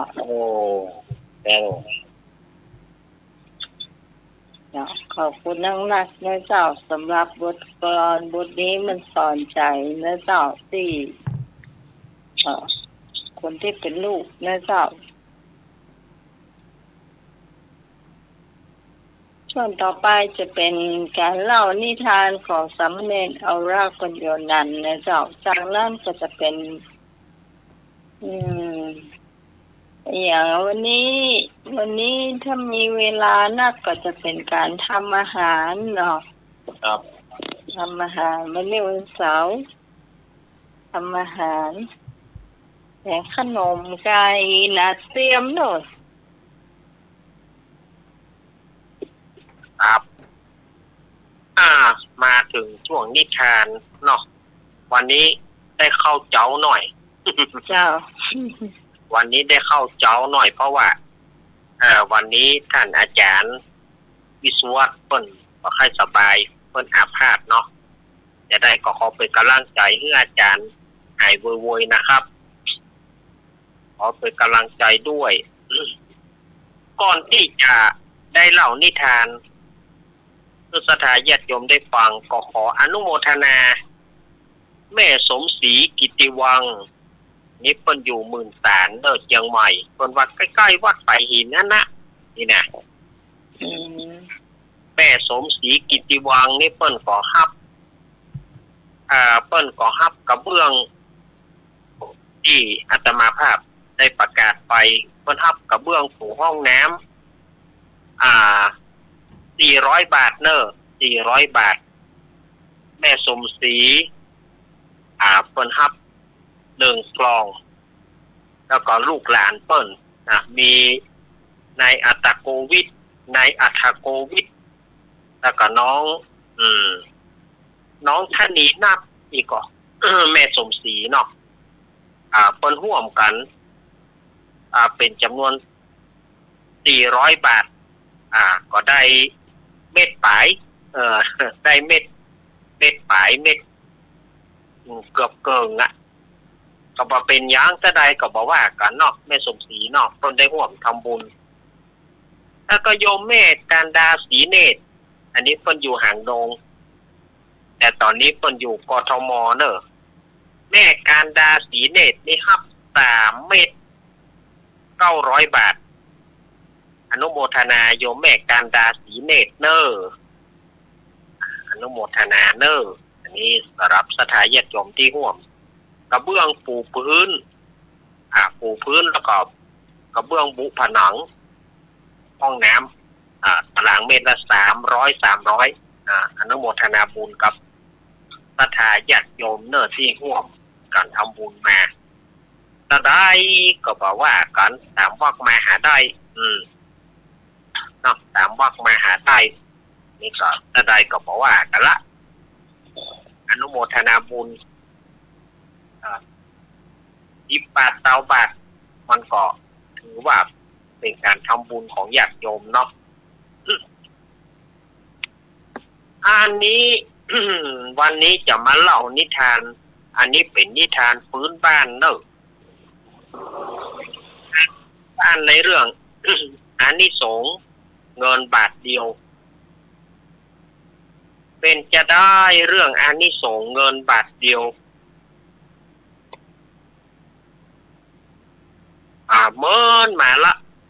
ยังมีเศรษฐีคนหนึ่งเศรษฐีคนนี้นี่มีเงินนักแน่มีเงิน80 โกฏ80 โกฏก็อย่างที่เขาอู้กันมานะ800 ล้านจุกโอ้อันที่เพิ่นมีก็มีแต่มีว่าแต่ปุ้นพอบ่โลนทับเฮาป้อง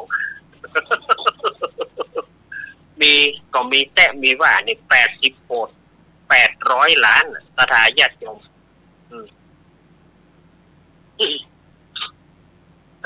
จากหน้าเขาก็ขอได้สักเนาะขอได้สักน้อยก็ยังดีนะได้เป็นเศรษฐีย่อมๆก็ยังดีเนาะถ้าบุญมีนะบุญมีได้เกิดมานะเนาะอาตมาว่าจะสร้างวัดสร้างวาสร้างอย่างที่มันเสร็จไปอย่างนี้นะอันนี้ก็เศรษฐีมีเงินอยู่80 โกฏ800 ล้านแต่อาตมาว่าไปแต่เกี้ยแต่เศรษฐีคนเนี้ยเวลาใส่บาตรใส่บาตรทำบุญก็บอกให้ใส่บาตรเท่าไหร่บาใส่บาตรแล้วก็มีเงินแต่บากินบาใจนานก็เป็นวิบากอย่างนั้นเนาะบากินบาใจบางเตื้อได้พีดกันกับเมียเพราะว่าขนาดเมียกินข้าวเย็นนะสถาญาติโยม ขนาดเมียกินข้าวเย็นนะข้าวเย็นที่หลังจากที่นึ่งแล้วบอกให้เมียกินเอาไว้ให้มันเป็นข้าวเย็นขนาดเป็นข้าวเย็นเมียมันลากกินย่ำได้เดือดเข้าคงจะเสียโอ้โหอีกกับว่าต้องกินนะปะเนาะขนาดข้าวเย็นบ่ได้ก็ขางขนาดข้าวแห้งแก่น้ำบ่ได้ก็ยังขางโอ้ตายละค่ะจะไปอยู่เอาสวรรค์วิมานย่างอย่างอีลำเหลือก้อนตายดีกว่าแกเนาะ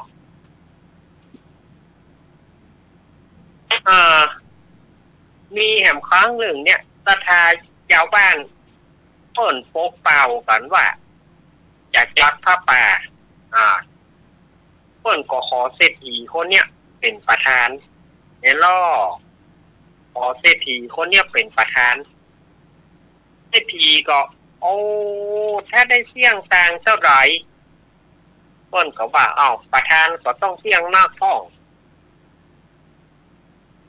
ประธานก็เสี่ยงหน้าท้องแล้วก็ถ้าประธานจะฮื้อดีก็ควรมีบริวารพอไผมาห่วมบุญตัวก็ได้แล้วถ้าว่าตัวบ่เอาหน้าก่อเศรษฐีนี่ก็บ่เอาละบ่ฮื้อไผมาเป็นบริวารสักคนนะถ้าจะเอาบุญคนเดียว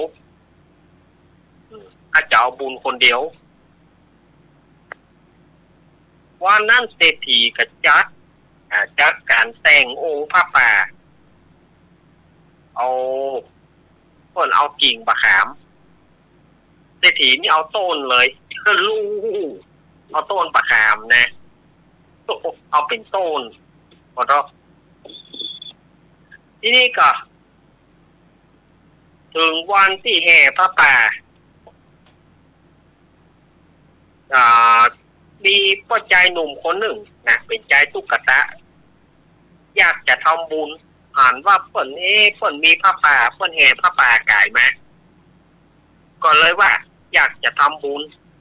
แต่ตัวเก่าเนี่ย มีสตางค์แค่บาทเดียวก็เลยขอร่วมบุญกับเศรษฐีว่าพ่อเศรษฐีครับผมขอทำบุญหน่อยเท่าไหร่ผมมีบาทเดียวโอ้บาทเดียวนี่จะไปมาเล่นจะไปกันมาหอมนี่บ่ฮือไปว่าซะเสื้อระดับเศรษฐีตาลเนี่ยมันต้องการนักว่ามีเงินจะมาหอมยี่หยังบ่เอาเงินบาทเดียวนี่บ่เอาพ่อเศรษฐีเอ้ยผมมีทะเอียะแล้วใจผมก็มุ่งใครทำบุญผมขอห่วมเตอะบ่าวบุญข้าจะเสียนานบุญข้าจะเสียไปบ่าวบุญมันจะแหวงไปถ้าว่าสัวไปอย่าบ้านมันก็แหวงไปละข้าจะได้บุญน้อยบ่าวที่นี่พ่อใจคนนั้นก็ด้วยความอยากจะทำบุญก็เอาจอมหัวเอาเจาะหัวได้เอาสตางค์มาเจาะหัวอธิษฐานขอให้บุญใดกุศลใดที่ข้าได้ทำแล้วด้วยอานิสงส์สตางค์บาทเดียวนี่ขอให้เป็นภาระว่าปัจจัยเพื่อข้าได้มั่งมีสีสุขในอนาคตการไปหน้านี้เนอะก็เอาสตางค์ขว้างไปในขวดตาลเอาสตางค์เหรียญบาทเนี่ยขว้างไปในขวดตาลพอไปถึงวัดด้านนะเกิดอัศจรรย์ศรัทธาญาติโยมเกิดอัศจรรย์เกิดฝนตกฟ้าห้องแผ่นดินไหวจุกแผ่นดินคางสัตว์ที่มีตีนก็เอาตีนไหวสุมาเตอสัตว์ที่มีตีนก็เอาตีนไหวสัตว์ที่ไม่มีตีนก็เช่นว่างูกันอย่างกาก็เอางบหัวเป็นการเคารพโอ้พ่อเศรษฐีนี่ไปหันความอัศจรรย์เนี่ยก็โอ้อันเนี้ยบุญของเฮาขนาดว่าซักจริงหิงห้อยยังอนาบุญที่เป็นบุญของเขาแท้ๆอุ้ยล่ะลำพองใจวัดนั้นโอ้ไผ่รับเนี่ยไผ่มารับเนี่ยโผลโบดฮะโอ้ตโมสังขังอันนี้ก็พอดีว่าเอาเป็นปูนแน่นอนี่จ้ะโอ้ขนาดว่าซักตั้งหลายยอมมาไหว้เฮาเอาวัดตานเข้าวัดไปเพราะว่าผู้เจ้าผู้เจ้าที่เปิ้นไปเจ้าวาดน่ะเปิ้นกับประหารเศรษฐีกับหารว่าเป็นขวดตานของเจ้าตุ๊กตาวะสถาญาติโยมกับหารว่าเป็นกองผ้าป่าของเจ้าตุ๊กตาบอกว่าเอาไอ้มาเพะโอ้เปิ้นนี่ใจบุญสูนตานแต่รู้ไอ้คนนี่ขนาดเปิ้นบ่มีนุ่งเสื้อปูเสื้อวากเปิ้นตานผ้าป่าเป็นกองเศรษฐีก็โอ้ปัจจัยนะตู้ของโคมนะเอามาเพะโยมคนนั้นมาเพะผู้เจ้าของพวกมือไอ้ที่ไรคนเนี้ยพวกมือมานี่โอ้โยมนี่มีใจบุญสูนตานแต่นอกขนาดพักดิ่งที่ห้อยยังมาไหวอนุโมทนาพอหรอของผมนะปัจจัยของเขาลูกของผมเจ้านี่นะอะไรจะได้ตีกันเนอะโอ้เอาจะตีกันทุกหัวผู้เจ้าก็เลยอธิบายว่าโยมเนี่ยถึงแม้ว่าโยมทานนักทานหนาแต่โยมบอกเอื้ออนุโมทนาเปิ้นขอห่วมบุญโยมบอกห่วม แล้วสัตว์สิ่งหิ่งห้อยที่ไหนมันจะมาไหว้โยมมันด้วยอานิสงส์สตางค์บาทเดียวของโยมคนนี้ นี่ เขามีสตางค์บาทเดียวเขาตามอันนี้แหละที่บรรดาทรัพย์สิ่งหิ่งห้อย และแผ่นดินไหวแผ่นดินกลางอานิสงส์ของเขาไม่ใช่อานิสงส์ของโยมทำให้เศรษฐีคนนี้น่าเสียสุดท้ายก็ต้องสละสุดท้ายสละเข้าของเพื่อป้อใจคนที่ร้ายคนนั้นป้อใจที่ร้ายคนนั้นก็เลยได้ตำแหน่งเศรษฐีส่วนว่าเศรษฐีขี้จี้คนนั้นก็บอกลูกบอกเมียลาลูกลาเมียหนีเข้าป่าไปบวชเป็นฤาษีสถานญาติโยมเพราะว่าความอายนะความอายตัวเก่าอายที่ว่าจะมีเศรษฐีก็บ่เกิดบ่ฮื้อบูนเปิ้นแน่สถานญาติโยมอันนี้ก็อย่างที่เขาว่านั่นเนาะมีแต่ใดกระทำไปจ้านแบ่งบุญกันไปการทำบุญนั่นการแบ่งกันไปบาท2 บาทก็มีคุณมีความหมายของญาติโยมฉะนั้นอย่าไปขี้เหนียวเน้อมีแต่ใดกระทำบุญไปจ้านมีน้อยกระทำน้อยมีนักกระทำนักถามว่ามาหาได้นะญาติโยมเน้อเอาละวันนี้ที่ไผ่โขนสดเป่า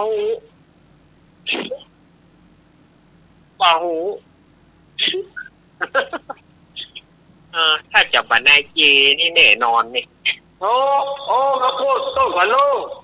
มาบอกปีโทนตื่นละมาต้นกว่าลูกบอกว่าฟังเสียงโบดอ่ะ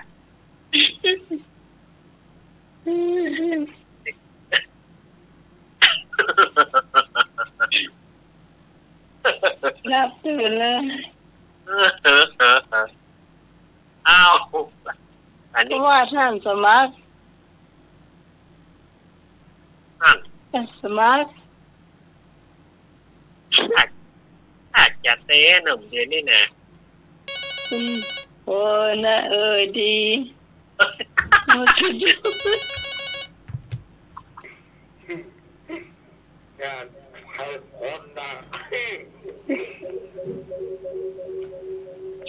ป่าย่าโอกขลับตัวย่าโอกขลับตัวถ้าฝนตกมันเย็นฝนตกมันเย็นแน่นอนบรรยากาศแน่นอนหน่อยนึงหรอครับตกขนาดประเด็นนี้ตกอยู่แกประเด็นนี้สุยอยู่ครับสุยเนาะครับที่จะนักขนาดห้องสนั่นห้องสนั่นเมื่อมาแน่นกวางยองละเมฆขลากะเมฆขลากับอะไรอย่างอะไรมาศูนย์ที่ฟ้าร้องนะครับเมื่อไหร่ที่ฟ้าร้องนี่เกิดจากเมฆขลากับเมฆขลากับเมฆขลากับลามาสูงแก้วล่อนะคะน่ากะเมฆขลาแก้วอย่างละแก้วมาล่อแก้วมาล่อแล้วไอ้ส่วนหญิง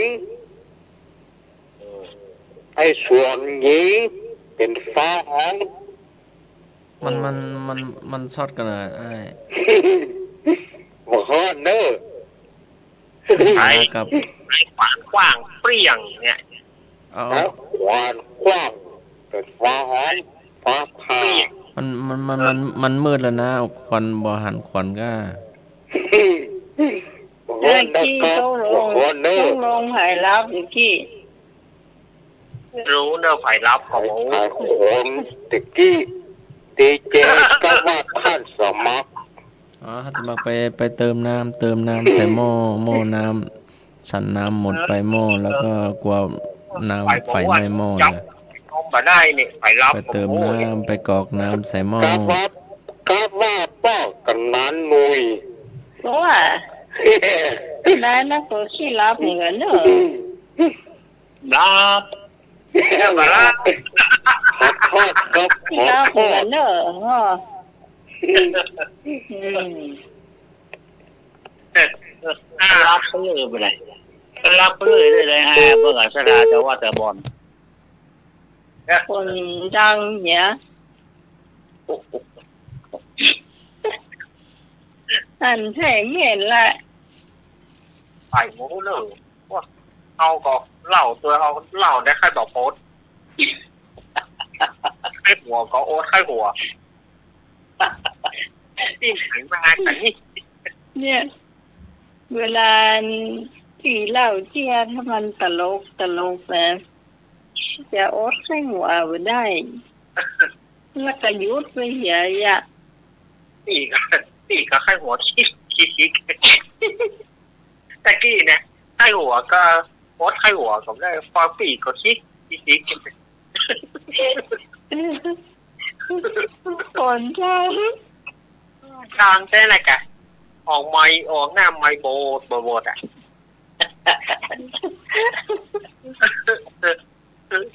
โอ๊ตหัวทำได้เล่าได้ขั้นโอ๊ต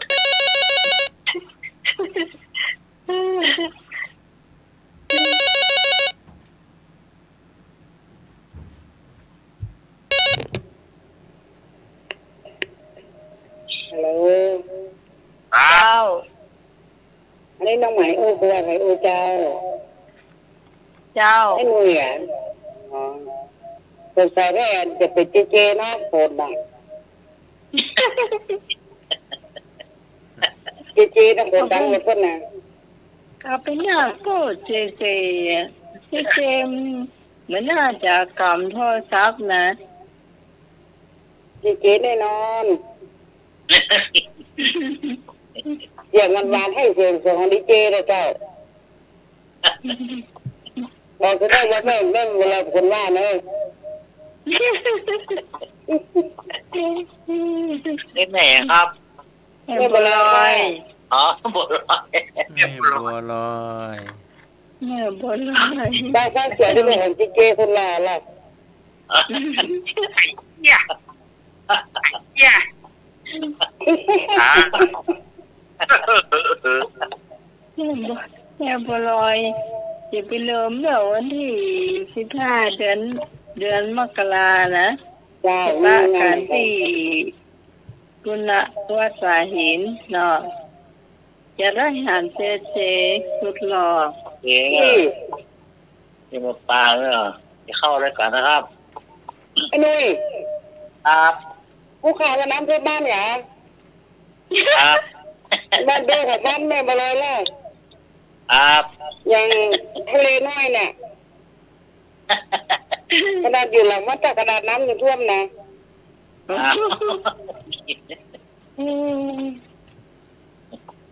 เพราะว่าเขาแข่งกันจับแมงหมอ ผ้ากระดาษท่วมว่ะ ท่วมเจ้า จ้ะ ถ้าที่ของที่ไม่เวลาอยู่มันตัดหน่อย เจ้าไหลไปต้านเนาะ เจ้า แม่น้ำปิงครับ อยู่ข้างวัดท่ากระดาษนะฮะ เอา จ้ะกระดาษ มาหันไปแอลเลย ครับ โอ้ แล้วไอ้นี่จะน้องใหม่เจมาแอลแล้วรถมากินไอติมกันเด้อ ครับ เจ้า นี่เอามาเดินเล เมื่ ย อก่อนนี่ใช้ถนนเส้นนั้นบ่อยเนาะ มาหันมากินทุกตัว เลี้ยงมาได้กะ เลี้ยงมาได้อยู่เลี้ยงไอติมมาได้เลย โอ้โหเลยอาถ่ายท่า ครับครับขอบคุณครับผม ขอบคุณที่จะเลี้ยงมาได้ขอบคุณล่วงหน้า ให้บัวลอยมีอย่างมาเล่าฟังเนอะฟังมาเก่านะ เดี๋ยวก่อนวันนี้ อ๋อ วันนี้การทำอาหารเนอะ นี่พี่หอนเนาะแม่บุญ ใครจะทำก่อนอาหารหรือว่าขนม ครับ 053-120-525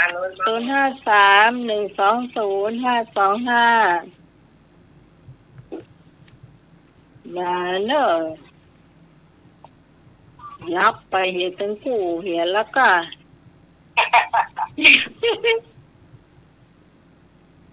ปลูกเลยไปนั่งการละก้าไม่การหลับหมด โอ่งโต๊ะบรรยากาศดีอย่าให้ลืมว่านะครับ ครับ มาละอ่ะ ว่าแล้วบรรยากาศน่านอนนี่ เจ้า น้องหมา เจ้า แม่ปรับเสื้อเรื่องเมื่อกี้จะได้ยินเสียงไข่ตรงหูโคตรโคตรออกที่จ้าให้รวยนี่แหละจนเรียนมาแบบโอ้ยคนเด้คน นอนก้นกะ ตั้งมือน อนหลับกะ ข้างหัวมันตื่นมาได้ เพิ่มจะโขเราเพราะเป่าไฟอ่ะเป่าไฟมันมาลุก ก็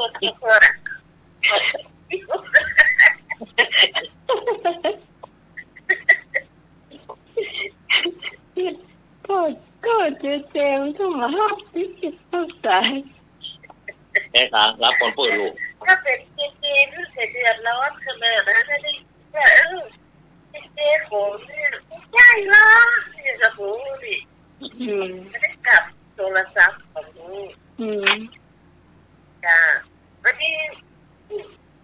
พี่พรจะไม่ได้ทำขนมเสื้อเนาะ เจ้า ใครการที่ทำมากขนาดเลยเจ้าก็หน้าฝนนี่นะเรื่องทำมันจะออกนะเนาะ เจ้า แต่ทำนี่มันจะออกเสื้อออกเขียนในชาที่จะมีสิ่งสกปรกนะเนาะคือมีหญ้ามันมีเศษขยะลงไปจ้ะมันจะสะอาดที่สุดเลยถ้า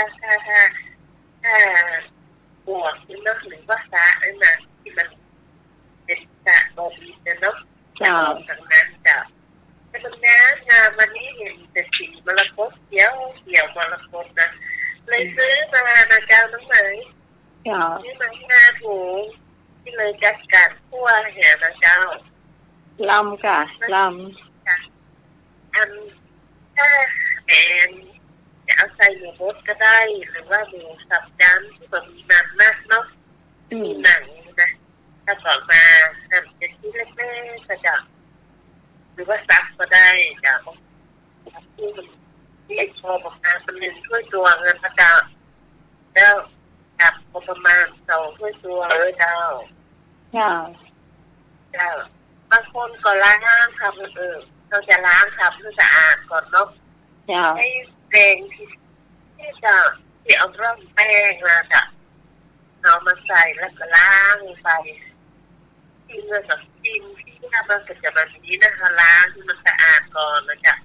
แล้วก็พักไว้เนาะก็ซักไปแล้วเรียบร้อยจ้ะพริกเสียใจพริกแห้งนะจ๊ะพริกแห้งประมาณ5-6 เม็ดนะจ๊ะใส่พวกแต่พี่พรจะปั่นเอาจากใส่เครื่องปั่นไปเลย5 เม็ดแล้วก็หอมแดง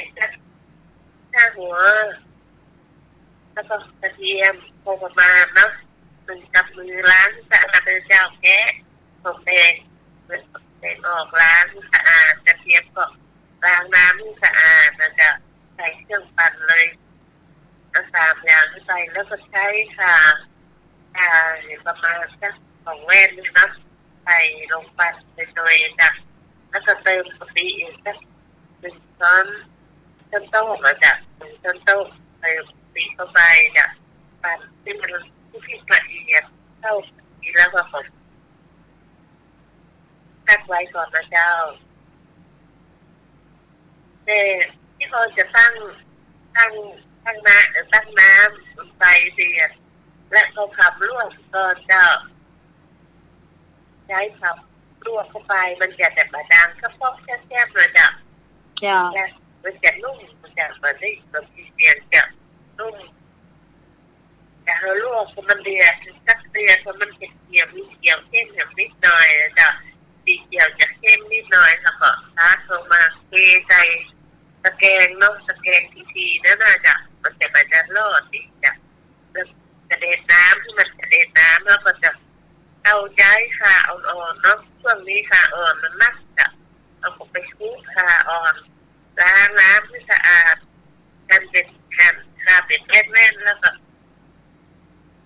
เม็ดบางๆแล้วก็เข้ากับทำให้ละเอียดตามมาจากมันเก็บชิ้นน้อยๆแล้วใบมะกรูดเขาก็เอามาตำปล่อยจะใส่ในกระมังตะแกรงที่เขาจะติดเอาผักลงแล้วนะใส่ไว้บนทะเลจะใส่ไว้บนตะแกรงในตะแกรงสับเพื่อนะวิธีทำจะตั้งต้นน้ำมันเจ้าใช้น้ำมันสัก1 ช้อนสักหน่อยหนึ่งจะชั้นตะแกรงก็ได้จะใส่ในบนกระทะในกระทะแล้วก็เอากระเทียมทุกทำให้ละเอียดเนาะเอาลงในน้ำมันนะจ๊ะเจียวให้หอมเลยนะจ๊ะเจียวกระเทียมให้หอมแล้วก็เอาพริกลงไปทับเลยจ๊ะพริกที่เขาปั่นนั่นนะลงทับให้หอมเลยนะจ๊ะทับพอดีพอมันหอมแล้วก็เอาน้ำที่หมูเนาะที่เขาสับเลยนะเอาหมูที่สับไปลงทับให้หอมเลยจ๊ะถ้าโตหักกะว่าได้จะสุกแล้วเนาะเอาผักที่มีใบมะกรูดราคาอ่อนเนาะ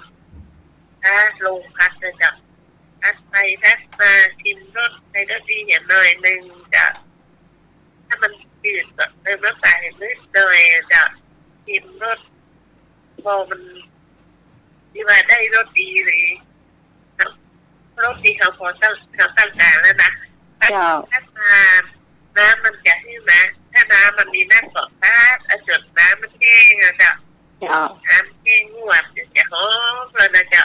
คือหอมคาใบมะกรูดนะจ๊ะหอมแล้วก็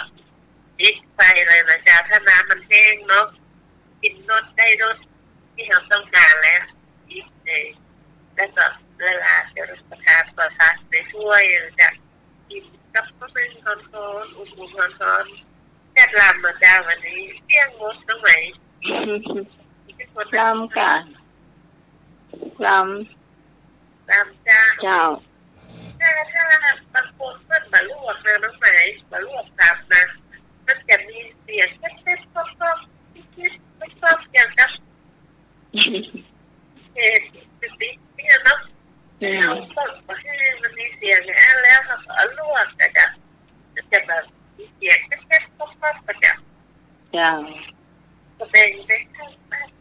หน้านี่แบ่งไปเดี๋ยวผมก็จะแบ่งที่มาจะแบ่งจากไปแบ่งจากมาก็จะที่แบบบางปีได้กินอาหารที่ว่าเขาแบ่งไปที่เปิ้ลแบ่งไปที่เราตลอดทั้งจากสมัยจ้าจะเรียกโทรหายแซ่บตายคงข้าจะมาห่วงออกของมาห่วงเขาตามก็จะออกจะถ้าบางทีนั่นเลยก็เห็นสีแก้พูดบางทีก็อยู่บ้านที่ประจาก็ตกถ้าจะญี่ปุ่นมาจากช่วงนี้ตกได้ติดต่อกันอาจารย์ตรงไหนจ้าว่าจ้งานก็จะน่าทำใจให้ได้ขายเรียบร้อยแล้วค่ะจ้าคุณยายว่าเป็นต้นเลี้ยงลมหกจ้าแล้วก็เตรียมใส่สารแล้วนะเดือนที่แล้วก็บอกว่ากำลังเตรียมต้นจะใส่สารลำไยอยู่เนี่ยจ้ะก็เพื่อตีหลายส่วนเนาะก็ใส่เพิ่มมาก ก็เลี้ยงเห็นเนาะก็เลี้ยงบันเทิงละก็เลี้ยงนะจ๊ะเจ้าทำพ่อที่กำลังมาหัวเรื่องคู่นะจ๊ะเจ้าเสียวตรงไหนอยู่โต๊ะข้างบ้านที่คนได้ขายก็โล50 บาทตรงไหนโอ้โหเอามาสั่งทำกล่อง10 กิโลเนาะส่งไปที่ลูกหลานจากกรุงเทพเดียวก็ได้กินแล้วจ้ะถ้าคุณป้าเบียร์แบบซื้อมาเพิ่นเอากิโล50 บาทถ้าเพิ่นคนอื่นก็60 บาทเนี่ยจ้ะโอ้จะได้กันมากจ้ะหรือแบบเพิ่นลบจะกันมาปลูกกันเขียวจ้ะเขียวแกลามมั้งไหมเมื่อก่อนทางบ้านเขานักเนาะถ้ารูนมากก็กลายเป็นจอเนี่ยจอมันก็เนี่ยรถธรรมดาแล้วมันตกอัดเดินเนาะถ้าเป็นเรี่ยวเดียวที่จะกรอบมันค่อยหวานจ้ะแต่ลูกใหญ่เล็กๆจ้ะจะทานปลาเต้านี่จะเป็นลูกใหญ่ทำได้อยู่ใกล้กันนี่รถจะส่งไม่ได้กินแล้วล่ะมาเอาอยู่ใกล้พี่พรบ่ได้จะอ้วนเลยอ่ะจังวันนี่ก็ตู้เองนะแล้วผอมเช่นแย่งอ่ะจับเขียดขาเลยไม่เดียนน้ำมันแบบกันบ่ผอมเลยเจ้าขอบคุณพี่พรเจ้าสวัสดีค่ะเจ้า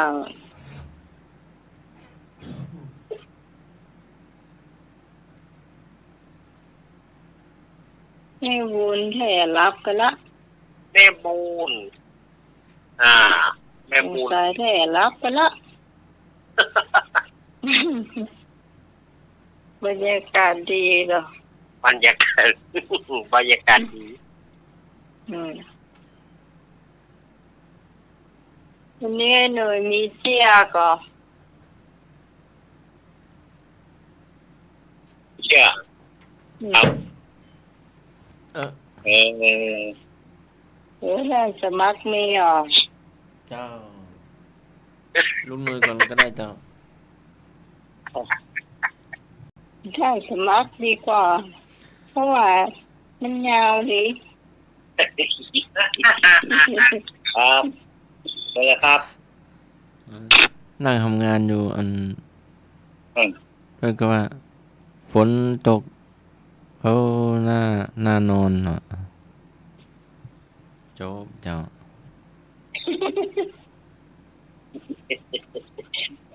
จบไป1 เรื่องฝนตกกันเนาะใครหลับแดดมันก็บ่ฮ้อนเนาะครับฝนตกมันจะมีแดดที่ไหนออกวะเนี่ยน้อยอยู่กุฏิฝนตกมาเน้นออกว่าตกแหมแล้วฝนตกแหมแล้วมันจะดังซาเนาะตกใส่ใบไม้ตกใส่หลังคาเนาะฝนตกแหมแล้วผ้าเหลืองพอจะขึ้นลาแล้วเนาะตากก็เราไปตากที่ห่มจ้ะ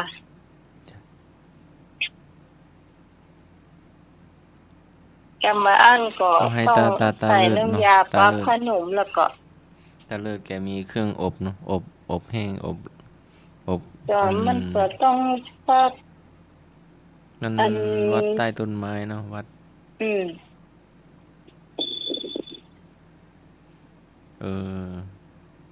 พาขึ้นลา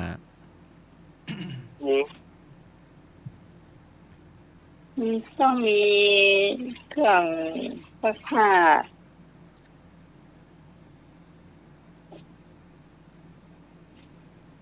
ก็นึกว่าอันยังมาติดภาคเจ้าจบไปหนึ่งเรื่องเดี๋ยวให้ตาเลือดโน่มีเครื่องอบมีเครื่องมันแห้งไวเนาะเครื่องอบแห้ง โอ้ยข้ามดังน้อยเดียวอะ เจ้า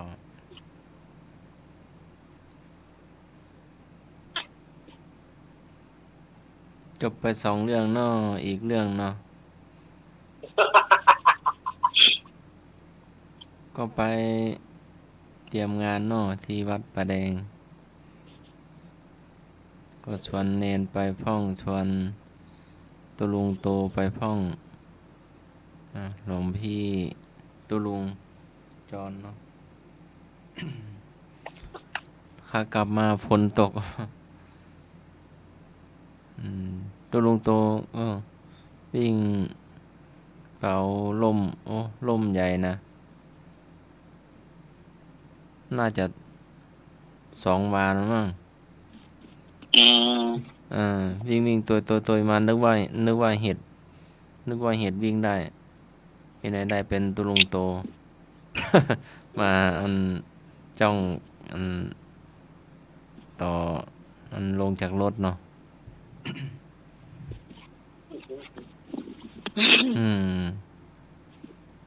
เจ้าจบไป4 เรื่องเนาะ เราเมื่อ3เมื่อ4 เอาเห็นเรื่องกันแล้วเนาะ ถวายน้ำปานะพระอาจารย์ถวายกาแฟพอฉันเสร็จแล้วบอกว่าผมใส่ไป3 ซองหน้ากาแฟจะได้รับน่ะ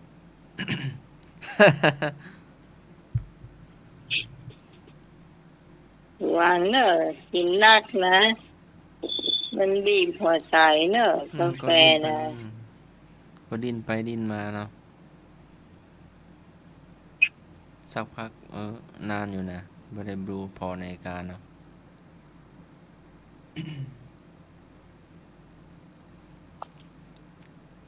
กินนักบดีเนี่ยบดีเที่ยงไปแล้วอ่ะ เผื่อ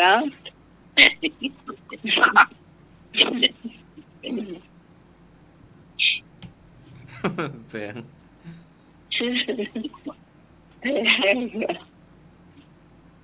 หายหน่อย น้ำเปลืองลง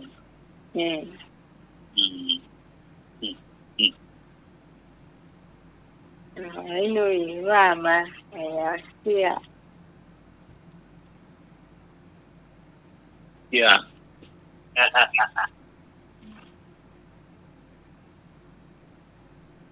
เดือนเขามาขายครัวขายขายเส้นหมี่เนาะไม่กล้าไปถุงนะเอาใส่ก็ถีบมาหรอกว่าอันนั้นว่าปะอย่างเนี้ยถุงนะว่ามีนะว่าเอาว่ามันใจนี่เนาะในคนที่ซื้อนะแค่ข้อมีก็ประหารได้แท้แล้วข้อมีพัดเส้นมี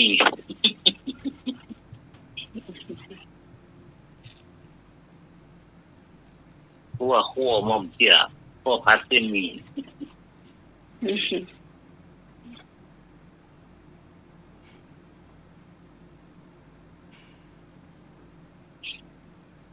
ภายในหมดอะเจียมีหายแช่หมด โจ๊กล่ะ รบละกัน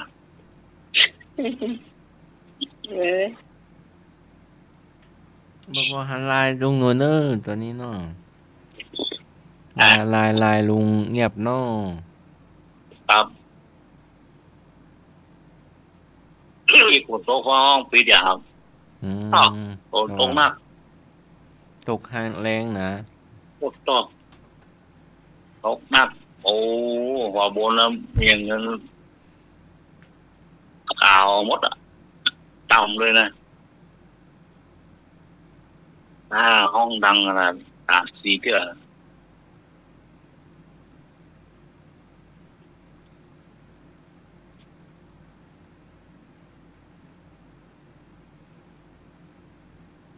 ไม่แหมไม่เหนื่อยเสียอันนั้นแหละที่เราฟังก็ โอ้ลืมไปละ เรื่องเข้าอ๋อนี่เข้าแล้วกะหัวงั้นผมเมียก่อนนั้นมันเงียนก่อนเนี่ยมันที่สูงเนาะเงียนฝากมันมันถึงหันนะลูกเจ้าเนี่ยไปจังน้ำบ่อเนาะลูกเจ้าเข้าใจนึ่งเข้าพี่เล่าเนาะพี่เล่าหนักนึ่งเข้าตั้งให้เข้าหลังยืดเข้าเลิศให้เข้าควบหัวเดือดร้อนเนาะเข้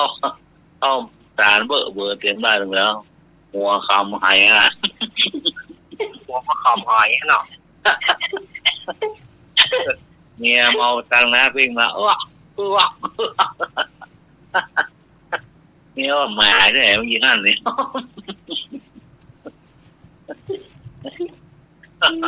หมายได้เมื่อกี้อะไรเข้าขึ้นมาที่พอเป็นแฟนมันรับไปแดกโคนบ้านตะกอนมันมาสูงมันใหญ่เนาะมันเป็นยันปากรูปจรีมาไฟต่อไฟจับรอยมันเป็นตื่นมันเป็นโคม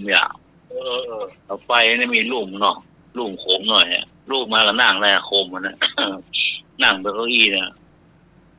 ต่อไฟมันสื่อกันเนี่ยเมาเหล้าอย่างยิงวักเข้าเสียหายเมาเหล้า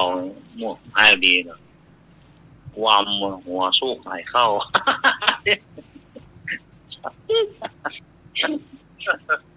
เนี่ยหัวไม่อย่างมาแม่นใช่ไหมเนี่ยมันมองตังหน้าปิ้งมาเขามาได้ไหนมาขึ้นไฟเจ้าจีนางอิงไปนางเองมาเขาออกได้ว่าได้โอ้ได้แต่เข้าตื้อปลาหมดแล้ว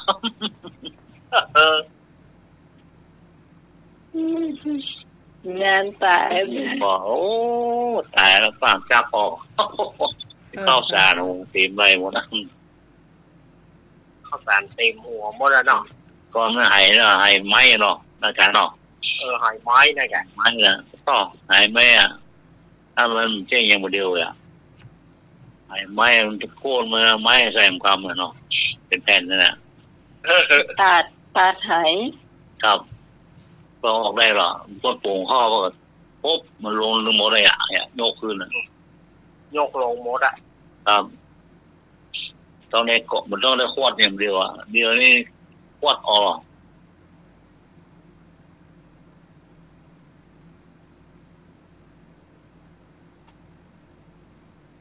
จบไปแล้วครับ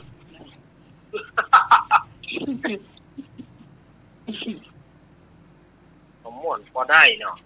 ครับม่วนว่าโอ้ละแค่หัวจ้างเด้อ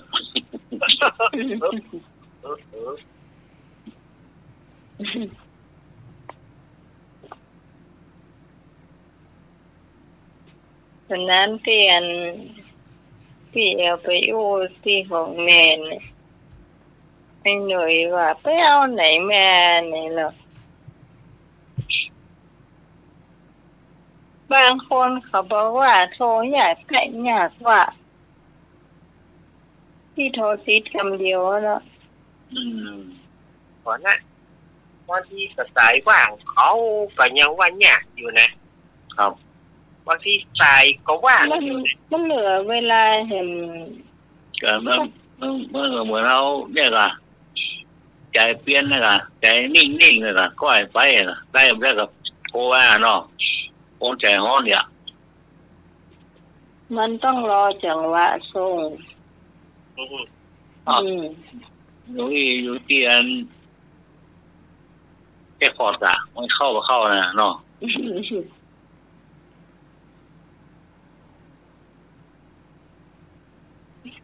เรานี่หวยวันนั้นที่เปิดโทรศัพท์แล้วก่อนไปเลยลองฟังเลยวันจะเข้าว่าไม่เข้าเลยคำเดียวเข้าไปละแต่เวลาเห็นเมื่อกี้นาที ของปีนี่แม่กะแป๊บเดียวเข้าอ่ะ มันช่วยนะที่ยินหลวงตาคิดอะจมอยู่ตามโยมที่สมัยมาตั้งแต่สายแรกจนโยมที่สมัยมา2 รอบละยังไม่เข้าเลย โอ้นักอะโอ้ คือถ้าอย่างอันนี้มันต้องเปลี่ยนจังหวะเขาจะโทรไปเลยมันไม่ได้ มันมาเข้าเลย นักนาสายกลางนักตลกโอ้โห ลำปางเนี่ยสุดยอดแต่ โอ้โหสุดยอด ลำปางไม่เห็นแต่ไหน เน็ตติดปั๊บเหรอ ลำปางกับเป็นพะเยาในนอก พะเยานี่ลำปางนี่ คนเท่าทางนั้นเนาะ คนเท่าทั้งนั้นเนี่ยเน็ตนะโอ้เปิดสายนะลืมอาก่อนละ นักเลยนะโอ้โหเริ่มมาแล้วดีบัดตีเนอร์ก็ บางคนก็โจมเนี่ยโทรบัดติดก็ยังได้มันเฮาไปว่าเฮาก็บ่ได้เนาะ มันจะมันถ้าสมมติว่าเป็นโทรศัพท์อันวันดูฟอยนะมันจะมีแบบโพจนสูดนะโพจนสูดแล้วมันก็จะเด้งออกมาอย่างเงี้ยแต่ว่าของพี่ที่มันเป็น 5G น่ะมันจะไม่ใช่งานละมันโทรถ้ามันมาติดไฟมันก็จะดับไฟมันจะดับแล้วเราก็กดล็อกแล้วก็ส่งต่อคือมันกดให้หน่วยฟังวันนั้นเนี่ยพอโพสล็อกส่งต่อเนี่ยมันก็ติดละอันนี้คือความรวยที่ว่ามันจะไปดีถึงเขาอย่างเงี้ย ฮะ หนูบอกก็ได้ใจเพราะว่าเมาจ่ายเป็นเดือน107 บาท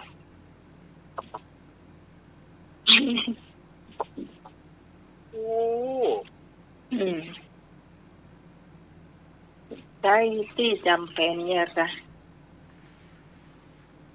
มันผู้เครือข่ายนะ ผู้เครือข่าย 107 บาท 107 บาท แล้วค่ะเราไปถามมันนะเขาจะเปลี่ยนโปรโมชั่นนะมันบอกว่าใหญ่มาสอนทำตัวนะโปรโมชั่นนี้มันว่าโปรโมชั่นนี้เหมาะสมแล้วอีลูก โอ้ ยังว่าเหมาะสมแล้วอยู่อ่ะมันก็นาทีละ60 ตังค์อ่ะ มันก็เลือกไปเลือกมาไม่ไหวหรอก ก็มันใหม่ๆมันนาทีละบาทกับ5 สตางค์ก็ลูกเข้ากับเหลืองใหญ่ว่ายเนาะให้ไปมาเจอเนี่ย เขาจะลองพอว่าเขาจะเปลี่ยน มันยังมาสอนห้องซ้ำนะโทรศัพท์เนี่ยออปชั่นนี้เหมาะสมแล้วอยู่อ่ะ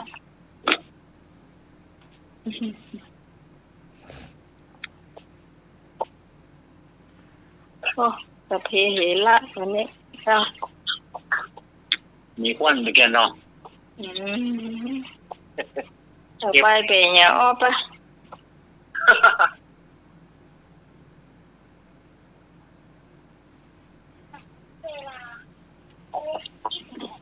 โอ้ข้ามเกินชั่วโมงเกิน ได้แล้วค่ะ อย่าง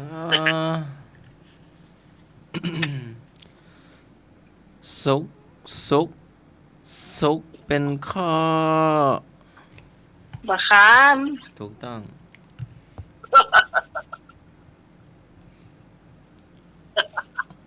อย่างสุขเป็นปูน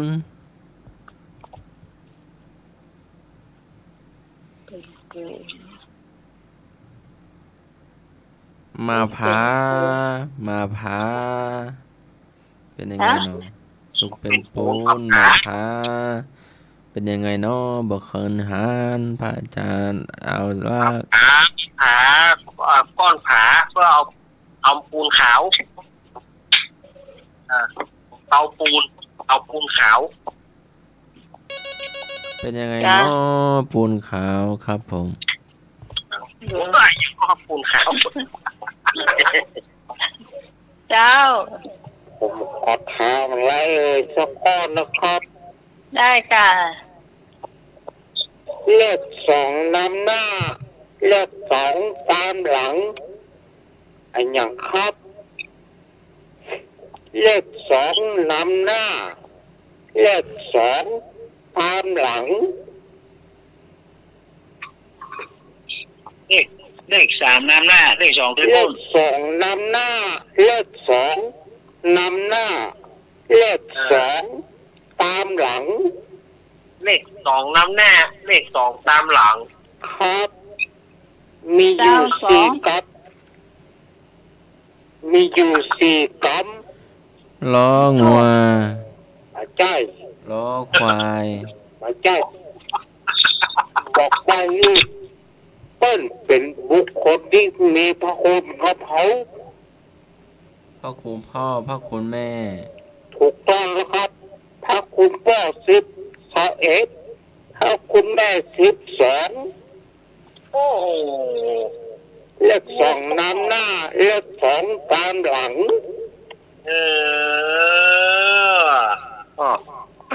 ไอ้นึก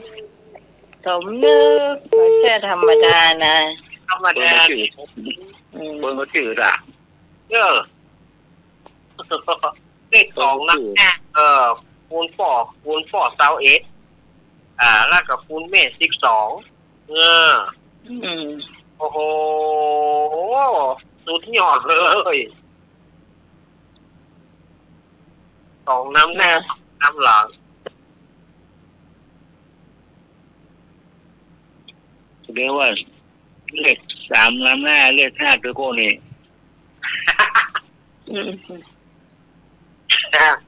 ทำแน่สุดโคตร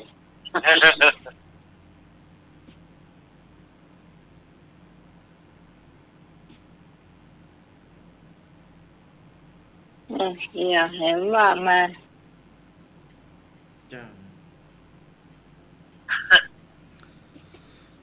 สูงเป็กเล็กบ่มีตาสักข้อต่ำพอล้อมีกระตาตึงมวน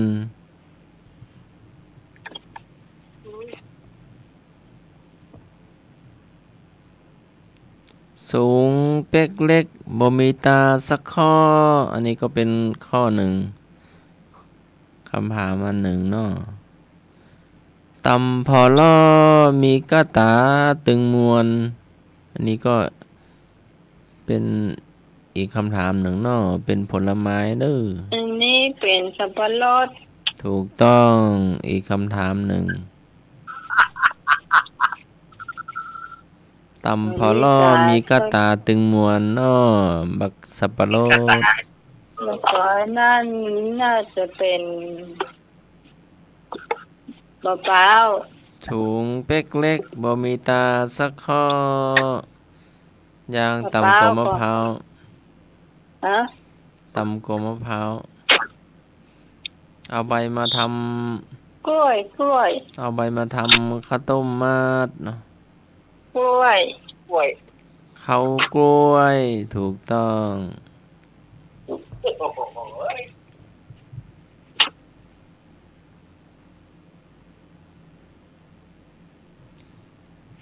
เดือนสามเดือนสี่เจ้าลาเดือนห้าปกลุกเดือนหกแตกพุ่งเดือนสี่เจ้าลาเดือนห้าปกลกเดือนหกแตกพุ่งเพิ่นเอาดอกมาท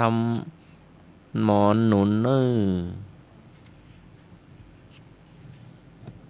สองนิ้ว ถูกต้องเขางิ้วและดอกงิ้ว อ้าวท่านในมีก็มาแบ่งมาปันกันนิ้วมันต้องเอาลูกมันเอาไส้ในเอาในมันเขาไม่ได้เอาดอกมันหรอกเอาดอกมาให้ญาติหมอนมันสิ เอาดอกมันหรือว่าเอาไส้ในมันผ่าจ๋า มันมีไอ้ใยในมันเนาะ เอาใยในมาทำหมอนเนาะ ใยใน เอามาตากแดดหรือว่าเอาไปซุปตากน้ำฝน ผลทำไมเอาแต่แดด แล้วฝนจะได้เนี่ย อ๋อ หาย จะให้นึกว่าได้ ขอถามมาเลยแล้วก็นะครับ ได้เลย เจ้าว อแหวนนำหน้าสอสาราสอฤาษีตามหลัง วัวแหวนน้ำแน่เขาปรสี วอแหวนนำหน้าสอฤาษีตามหลัง โอ้โห วงแหวน ยังไม่ใช่ วงเวียน มันจะกู้กับวันวิอันอาสาบูชา วันวิสาขบูชา ถูกต้องแล้วครับ โอ้เก่ง อันนี้มันยังไม่ถูกเนี่ย มาถูกแล้วครับ วันอาสาฬหบูชา มาจ้าครับ วันวิสาขบูชา มาจ้าครับ วันอัฐมีบูชา มาจ้าครับ วันเข้าพรรษา หน้า วันเข้าพรรษาถูกแล้วครับ วั โอ้ นเข้าพรร เด็ ษาก ชายหนุ่ยเก่ง เข้าภาษาโอ้ วอแหวนน้ำหน้าสอนฤาษีตามหลัง วันเข้าพรรษา โดแน่เขามีเขาหนึ่งอ่ะต้องหนึ่งได้แก่เนาะไอ้หนึ่งที่ธรรมดาเนี่ยนะ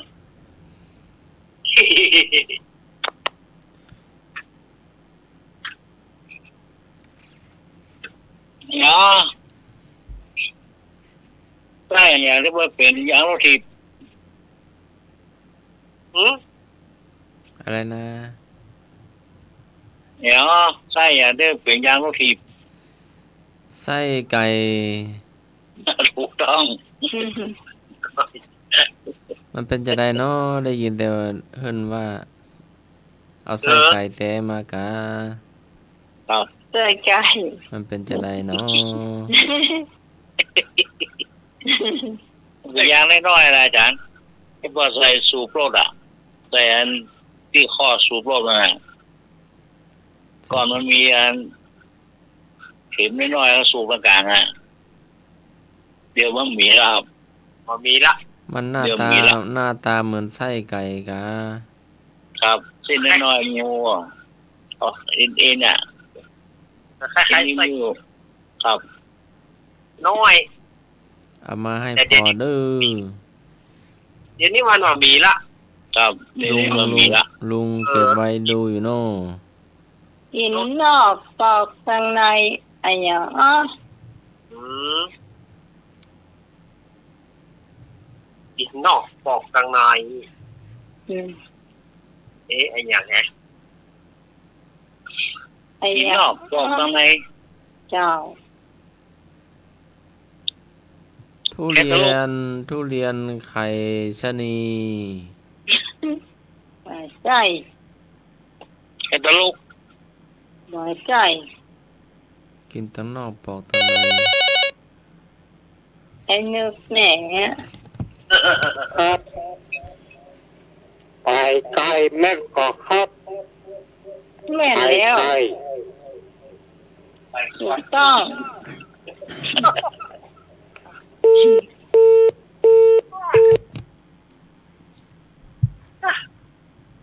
ไอ้นึกขอบคุณนั่งๆเนอะมาสร้างสีสันกันวันนี้นะไอ้นึกเนี่ยโอ้ไอ้นึกที่สร้างสีสันได้แกรอบเลิกรอบเดิกรอบมิดน้อยนะไอ้นึกเนาะ ไอ้นึกก็จะเก่งอย่างเงี้ย นี่รอบมิดน้อย จริงอย่างเงี้ยโอ้สิ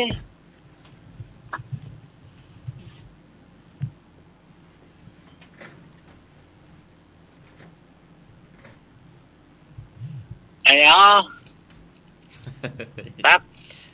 กินก็เสี่ยงมากินก็เสี่ยง น้ำปานะ ไม่ใช่ ไม่ใช่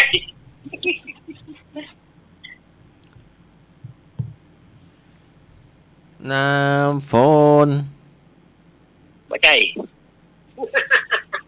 น้ำปิง ไม่ใช่ น้ำลาย ไม่ใช่ น้ำบ่อ ไม่ใช่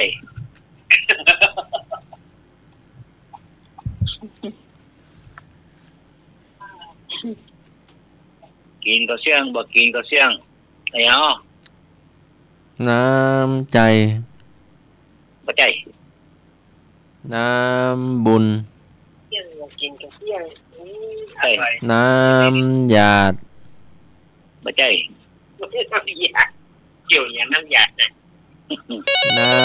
ำฝน ไม่ใช่ มาละไอ้นึกมาละ โอเคครับ น้ำนมแม่เอามาแม่ก็ครับ น้ำนมแม่ก็ค ไม่ รั ใช่ บ ไม่ใช่ ไม่ใช่เสื้ออีก เฮ็ดน้ำหยาบ กินก็เสี่ยงบ่กินก็เสี่ยง ถ้าจานเอาล็อกตอบเถอะ น้ำเปล่า ไม่ใช่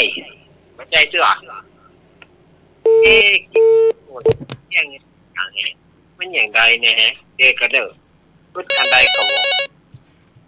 มาละ แถมหนึ่งคนละ จ้าลุงนุ้ย ครับ น้ำแข็ง ครั นะ บ จ้ากินก็เสี่ยง โอ้ ก็กินก็เสี่ยงอะเจ้า ถูกต้องเป็นแล้ว ใช่แล้ว ใช่แล้ว เน่าแข็งงี้เนาะ ครับ มันละลายคนเดียวเหรอ เออ น้ำหยาง น้ำแข็ง โอ้สงสัยใช่เมาลับไปนู่นเนี่ย ลูกสามคน หน้ามนต์เหมือนแม่ บาหนุ่มบาแก่ อายุเท่ากัน กอง ถูกต้อง ทำไมนักเรียนคนนี้เก่งจัง ครับถ้าเรียนดีเด่นนะ ไม่ตอบได้หมดเลยเนาะ ถ้าเรียนดีเด่นปีบ้านปีจองอ่ะ บ่มีเมียบ่มีลูกข้าวบ่ปลูก แต่มีข้าวกิน ตัวเจ้า ถูกต้อง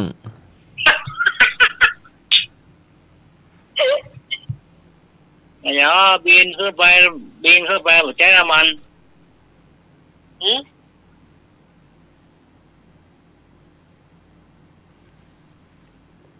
อย่างก็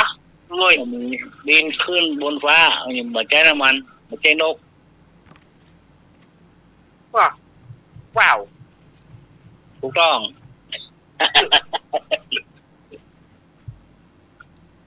มันบินขึ้นไปมันจะใช้น้ำมันหนู ครับ แต่แนวมีลมด้วยเนาะ ครับ มีลม มีลมมันก็ลงได้เหมือนกันเนอะ มีลมก็ลงว้าวอ่ะ ไอ้เนาะลมเนี่ยเขาจ้างที่สุด ลมบดี ไม่ใช่ ลมขึ้น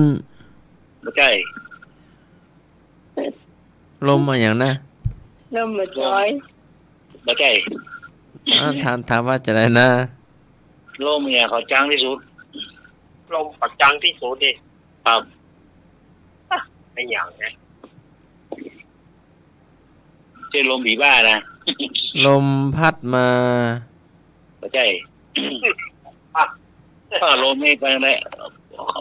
ไปใกล้คนใดเพื่อจังอะเนี่ย พายลม ไม่ใช่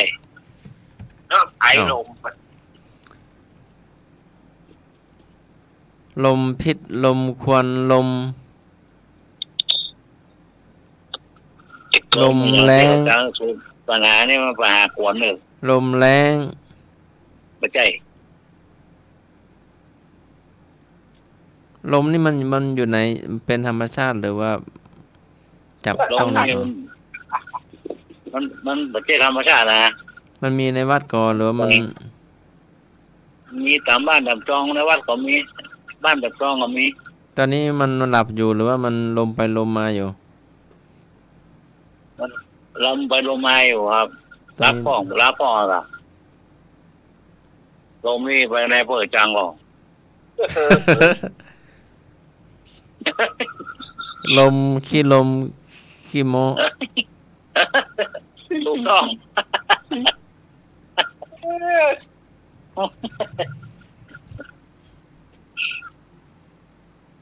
แนวลม ที่ลม ลมหลวงอะคนเท่าก่อนว่าโอ้บ้านนี่ลมหลวง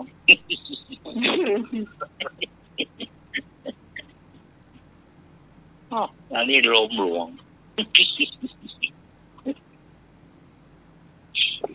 เขาบอกมีกินนะแต่งตัวเป็นท่าทรงผมว่ามันได้ทรงผมนี่เลี่ยมตลอดเวลาเนาะทรงมันไม่ยุ่งเนาะ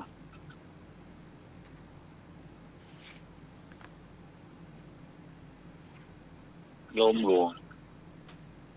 เคยป้าหรอแต่สามารถเคยอ่านหรอครับคนลมหลวง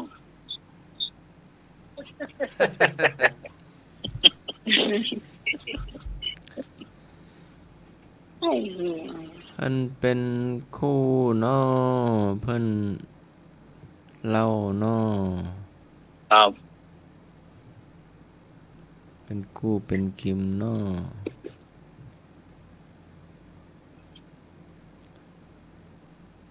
ปลายังชอบใช้คนอื่น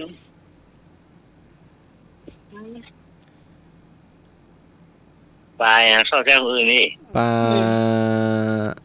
ท้องโก ปลาจีลา ใช่ ปลาจีลา ปลานาปลาห้วยปลาสวน ใช่ ปลากระป๋องสามแม่ครัว ไม่ใช่ ปลาไหล ใช่ ปลาดุกปลาช่อน บาใช่ ปลานาปลาหนอง บาใช่ ปลาวานปลาโลมาปลานิน ปลาวานถูกต้อง อ๋อมันวางทุกเปิ่นอย่างเดียวเนาะ อืม วานเปิ้น ชอบ กะ ใจคนอื่นหรอก ต้องใจคนอื่น เนี่ยคนเดียวมาลองอืม เออ เดียววานคนนั้นเดียววานคนนี้ เออ โอ้โหโอ้ย ปลายปลายน้ำตื้นเนาะ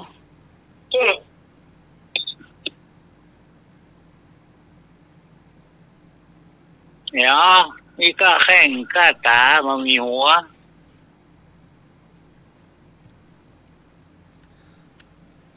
กล้องถ่ายรูป มีก้าแข้งก้าขามามีหัว ช่างกล้ แข้ อง ง ก้าตา ช่างกล้อง ทางกล้องมีหัว อันนี้มีหัวแค่ตาก้าแข้งก้าขา ช่างคอม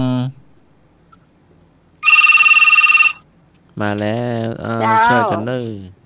จ้าพี่กรณ์จ้ะ ครับ นายของเจหน่อย มันเป็นยังไงขาทีครับถูกต้องครับ จ้า มันเป็นยังไง ไม่ได้หลับ ขา มัน ขา เป็นยังไงขาที กลัวอันคนบ้านน้ำท่วมมันจะเล่าก่อนนะหลับแล้วก็อีก พี่พรอยู่รับแต่หรอ พี่กรณ์มาพี่กรณ์มีอะไรบ้างมาแบ่งปัน อะไรนะเลย พี่กรณ์อะไรมาไม่แบ่งปันกันไอ้อย่างอ้อรอเจี้ยรอมีก่อนครับ ไม่มีจ้ะวันนี้อยู่เรื่องแต่แรกว่าจะบอกให้หนูเล่าละ ครับ ที่แม่ค้าขายกบมันน่ะ แม่ค้าขายของ ตู้ผ่านก็ได้หน่อย อ๋อครับ เดี๋ยววันรุ่งไอ้หนูเอาไปเล่าแล้วกัน ว่ามาเลย เอาไว้วันพรุ่งอันนี้มันเลยมาละอันนั้นคือเล่าเชื้ออันนี้มันขยันอ้อเอง ครับ จ้าพวกนี้ค่อยเล่าเนาะไอ้หนูเล่าเดี๋ยวจะเล่าให้ฟังแล้วไอ้หนูก็เอาไปเล่าไอ้หนูเล่า ครับ จ้าอยู่เนาะ ครับขอบคุณครับ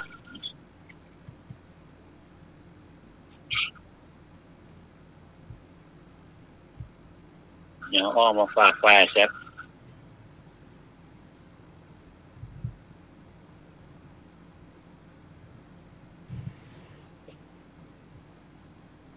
ถามต่อเลยถามต่อเลย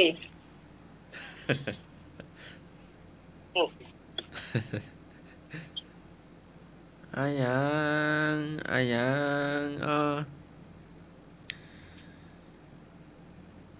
บ่มีจิตหายใจได้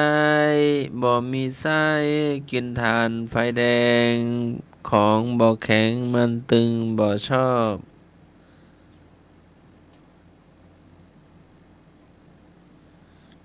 บ่มีจิตหายใจได้บ่มีไส้กินทานไฟแดงของบ่แข็งมันตึงบ่ชอบ ข้าวหลาม อย่างมันจะเป็นบ้องใหญ่บ้องไหมแล้วก็เอามือ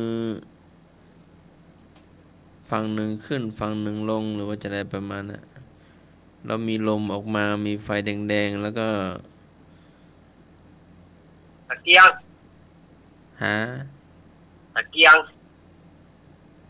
ยังครับ เนี่ยมันใช่เจ้าค่ะนะ มัน โอ้ มันจะเป็นไม้แล้วก็เป็น ข้าวหลาม เป็น เดี๋ยว ท่อ เดี๋ยว เป็นท่อ เดี๋ยวฟังใจเลย อันมันกล้องเป่าไฟอ่ะ เจ้าเรียกว่านายนี่ นายนี่เรียกว่าเสาวงเล็บตีเงินตีค เตาเล็กเตาเปิ้ล อ๋อ ำเสาหน้าตามันเป็นจะไดครับผม เปิ้ลเอาสูบเอาลมมัน เอาเพื่อมันเป็นทานไฟเพื่อเอาไฟเอาเล็กเข้าใส่เผาเล็ก อ๋อเตาเศร้าเนาะแจ่มอ่ะ เอาเตาเศร้าเพื่อสูบลมมัน ครับ เพิ่นเอาลูกสูบมาหรือว่ามันเป็นจะไดครับผม สูบลมมันเป็นบ้องไม้สูบเพื่อเอาลมมัน เอามือสูบเอาหรือว่าเอา มีการมัน มีการมันลูกมีการมันหล่อจุบพอลมมันได้ลมแล้วก็เล็กนั่นมันเอาเผาเล็กเขาเนี่ยจะได้เพราะมันเป็นกรรมวิธีของมันเป็นคนโบราณน่ะครับคนโบราณเอามาตีมีดกะหรือว่าเอามาเป่ามีดให้แดงหรือจะอะไรครับว่าเอาเผาเล็กน่าจะเอาแป้งอย่างกันแล้วแต่เผาเล็กให้มันอ่อนหรือว่าให้มันดำครับเอาเล็กเผาเล็กคือมันอ่อนเนี่ยเผาเล็กคือมันนี่มันเป็นวิธีของสมัยก่อนๆน่ะวัดพระอาจารย์มีเนาะตีเล็กตีมีดเนาะตีขมุกเนาะวัดพระอาจารย์สำเร็จเอาลักมีเนาะจะได้ไปดูเนาะครับมันเพิ่นตีมีดเพิ่นเอาแป้งตีมีดตีขวานมันก็เอานั่นหรอมันก็มีเตานั่นหรอครับเตาสุกครับ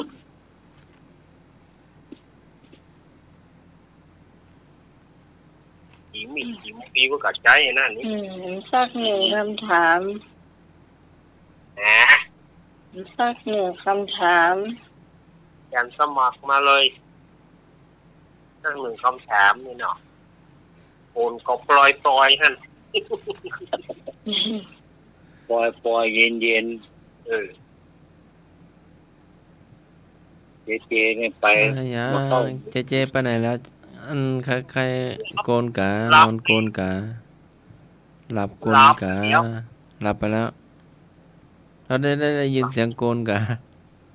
วันนี้ไปเอาน้ำปานะเราไม่ได้ยินไปเติมน้ำเติมหม้อน้ำรู้อ่ะ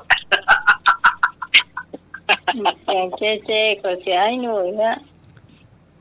แล้วรถหนุ่มเจไปไหนแล้วเจไปแล้วหลับหลับแล้วอย่างถามบ่ปากริมปากแดง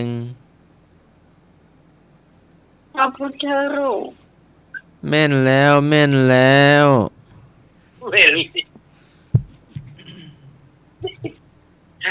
ไอ้ยาพักไอ้ยังจี้ก็รับยาขี้เหนียวถูกต้องก็ยางเนาะยาขี้เหนียวก็ละยาจะได้อะไรอ๋อขี้เหนียวก็จี้ถ้ามันหยอบลงเอามือจี้มันหยอบลงเหี้ยหรอรับดีล่ะรับแป้งนะโอ้จี้มันรับหน้าให้หัวคนเดียวนี่แปลกเลยหญ้าเนี่ยเจอหันเขาจี้มันก็หยอบลงนี่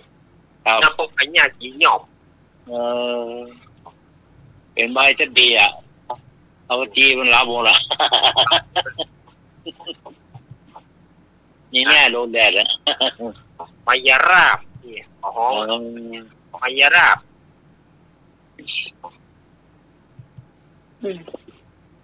นี่ช่วงสุดท้ายละลากันเนาะตาเนาะข้ามครับไหว้สาอาจารย์พระครูสมุทรวิศวะนะครับเมตตาเวลาครับผมไหว้สาอาจารย์สมัครครับไหว้สาอาจารย์งรักครับผมครับสวัสดีพี่สมัยนะครับแขกทุกท่านทุกคนนะครับไหว้สาให้หัวนักครับไปเข้านักครับผม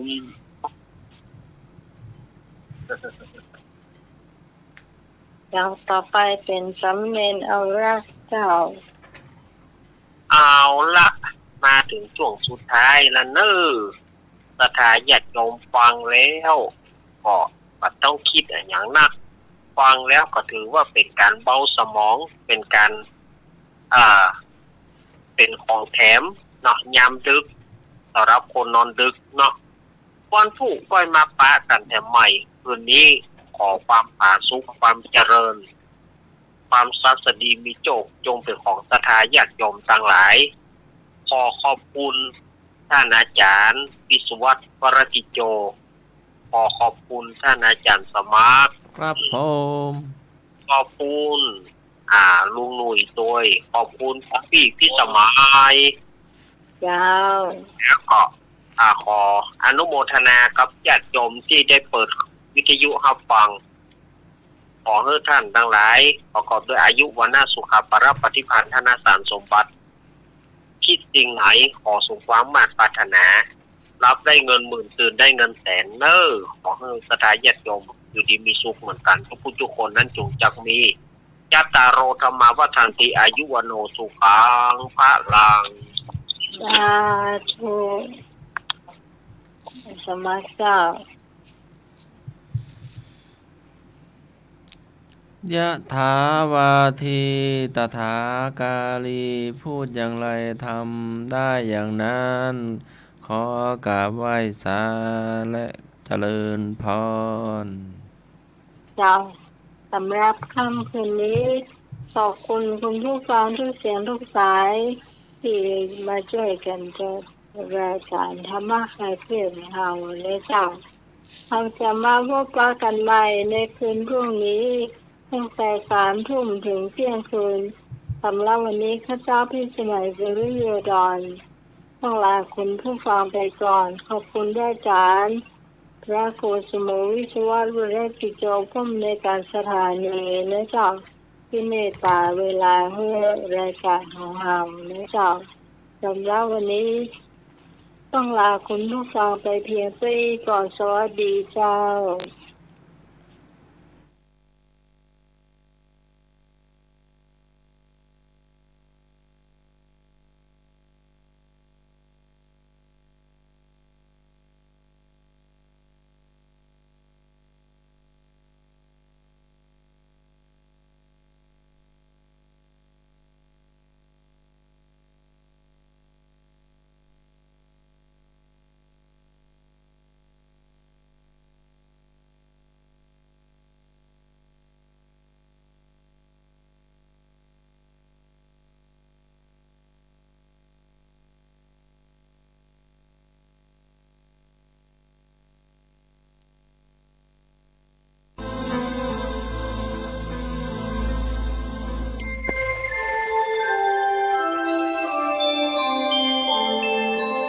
ขณะนี้ท่านกำลังฟังสถานีวิทยุกระจายเสียงพระพุทธศาสนา FM 104.5 เมกะเฮิรตซ์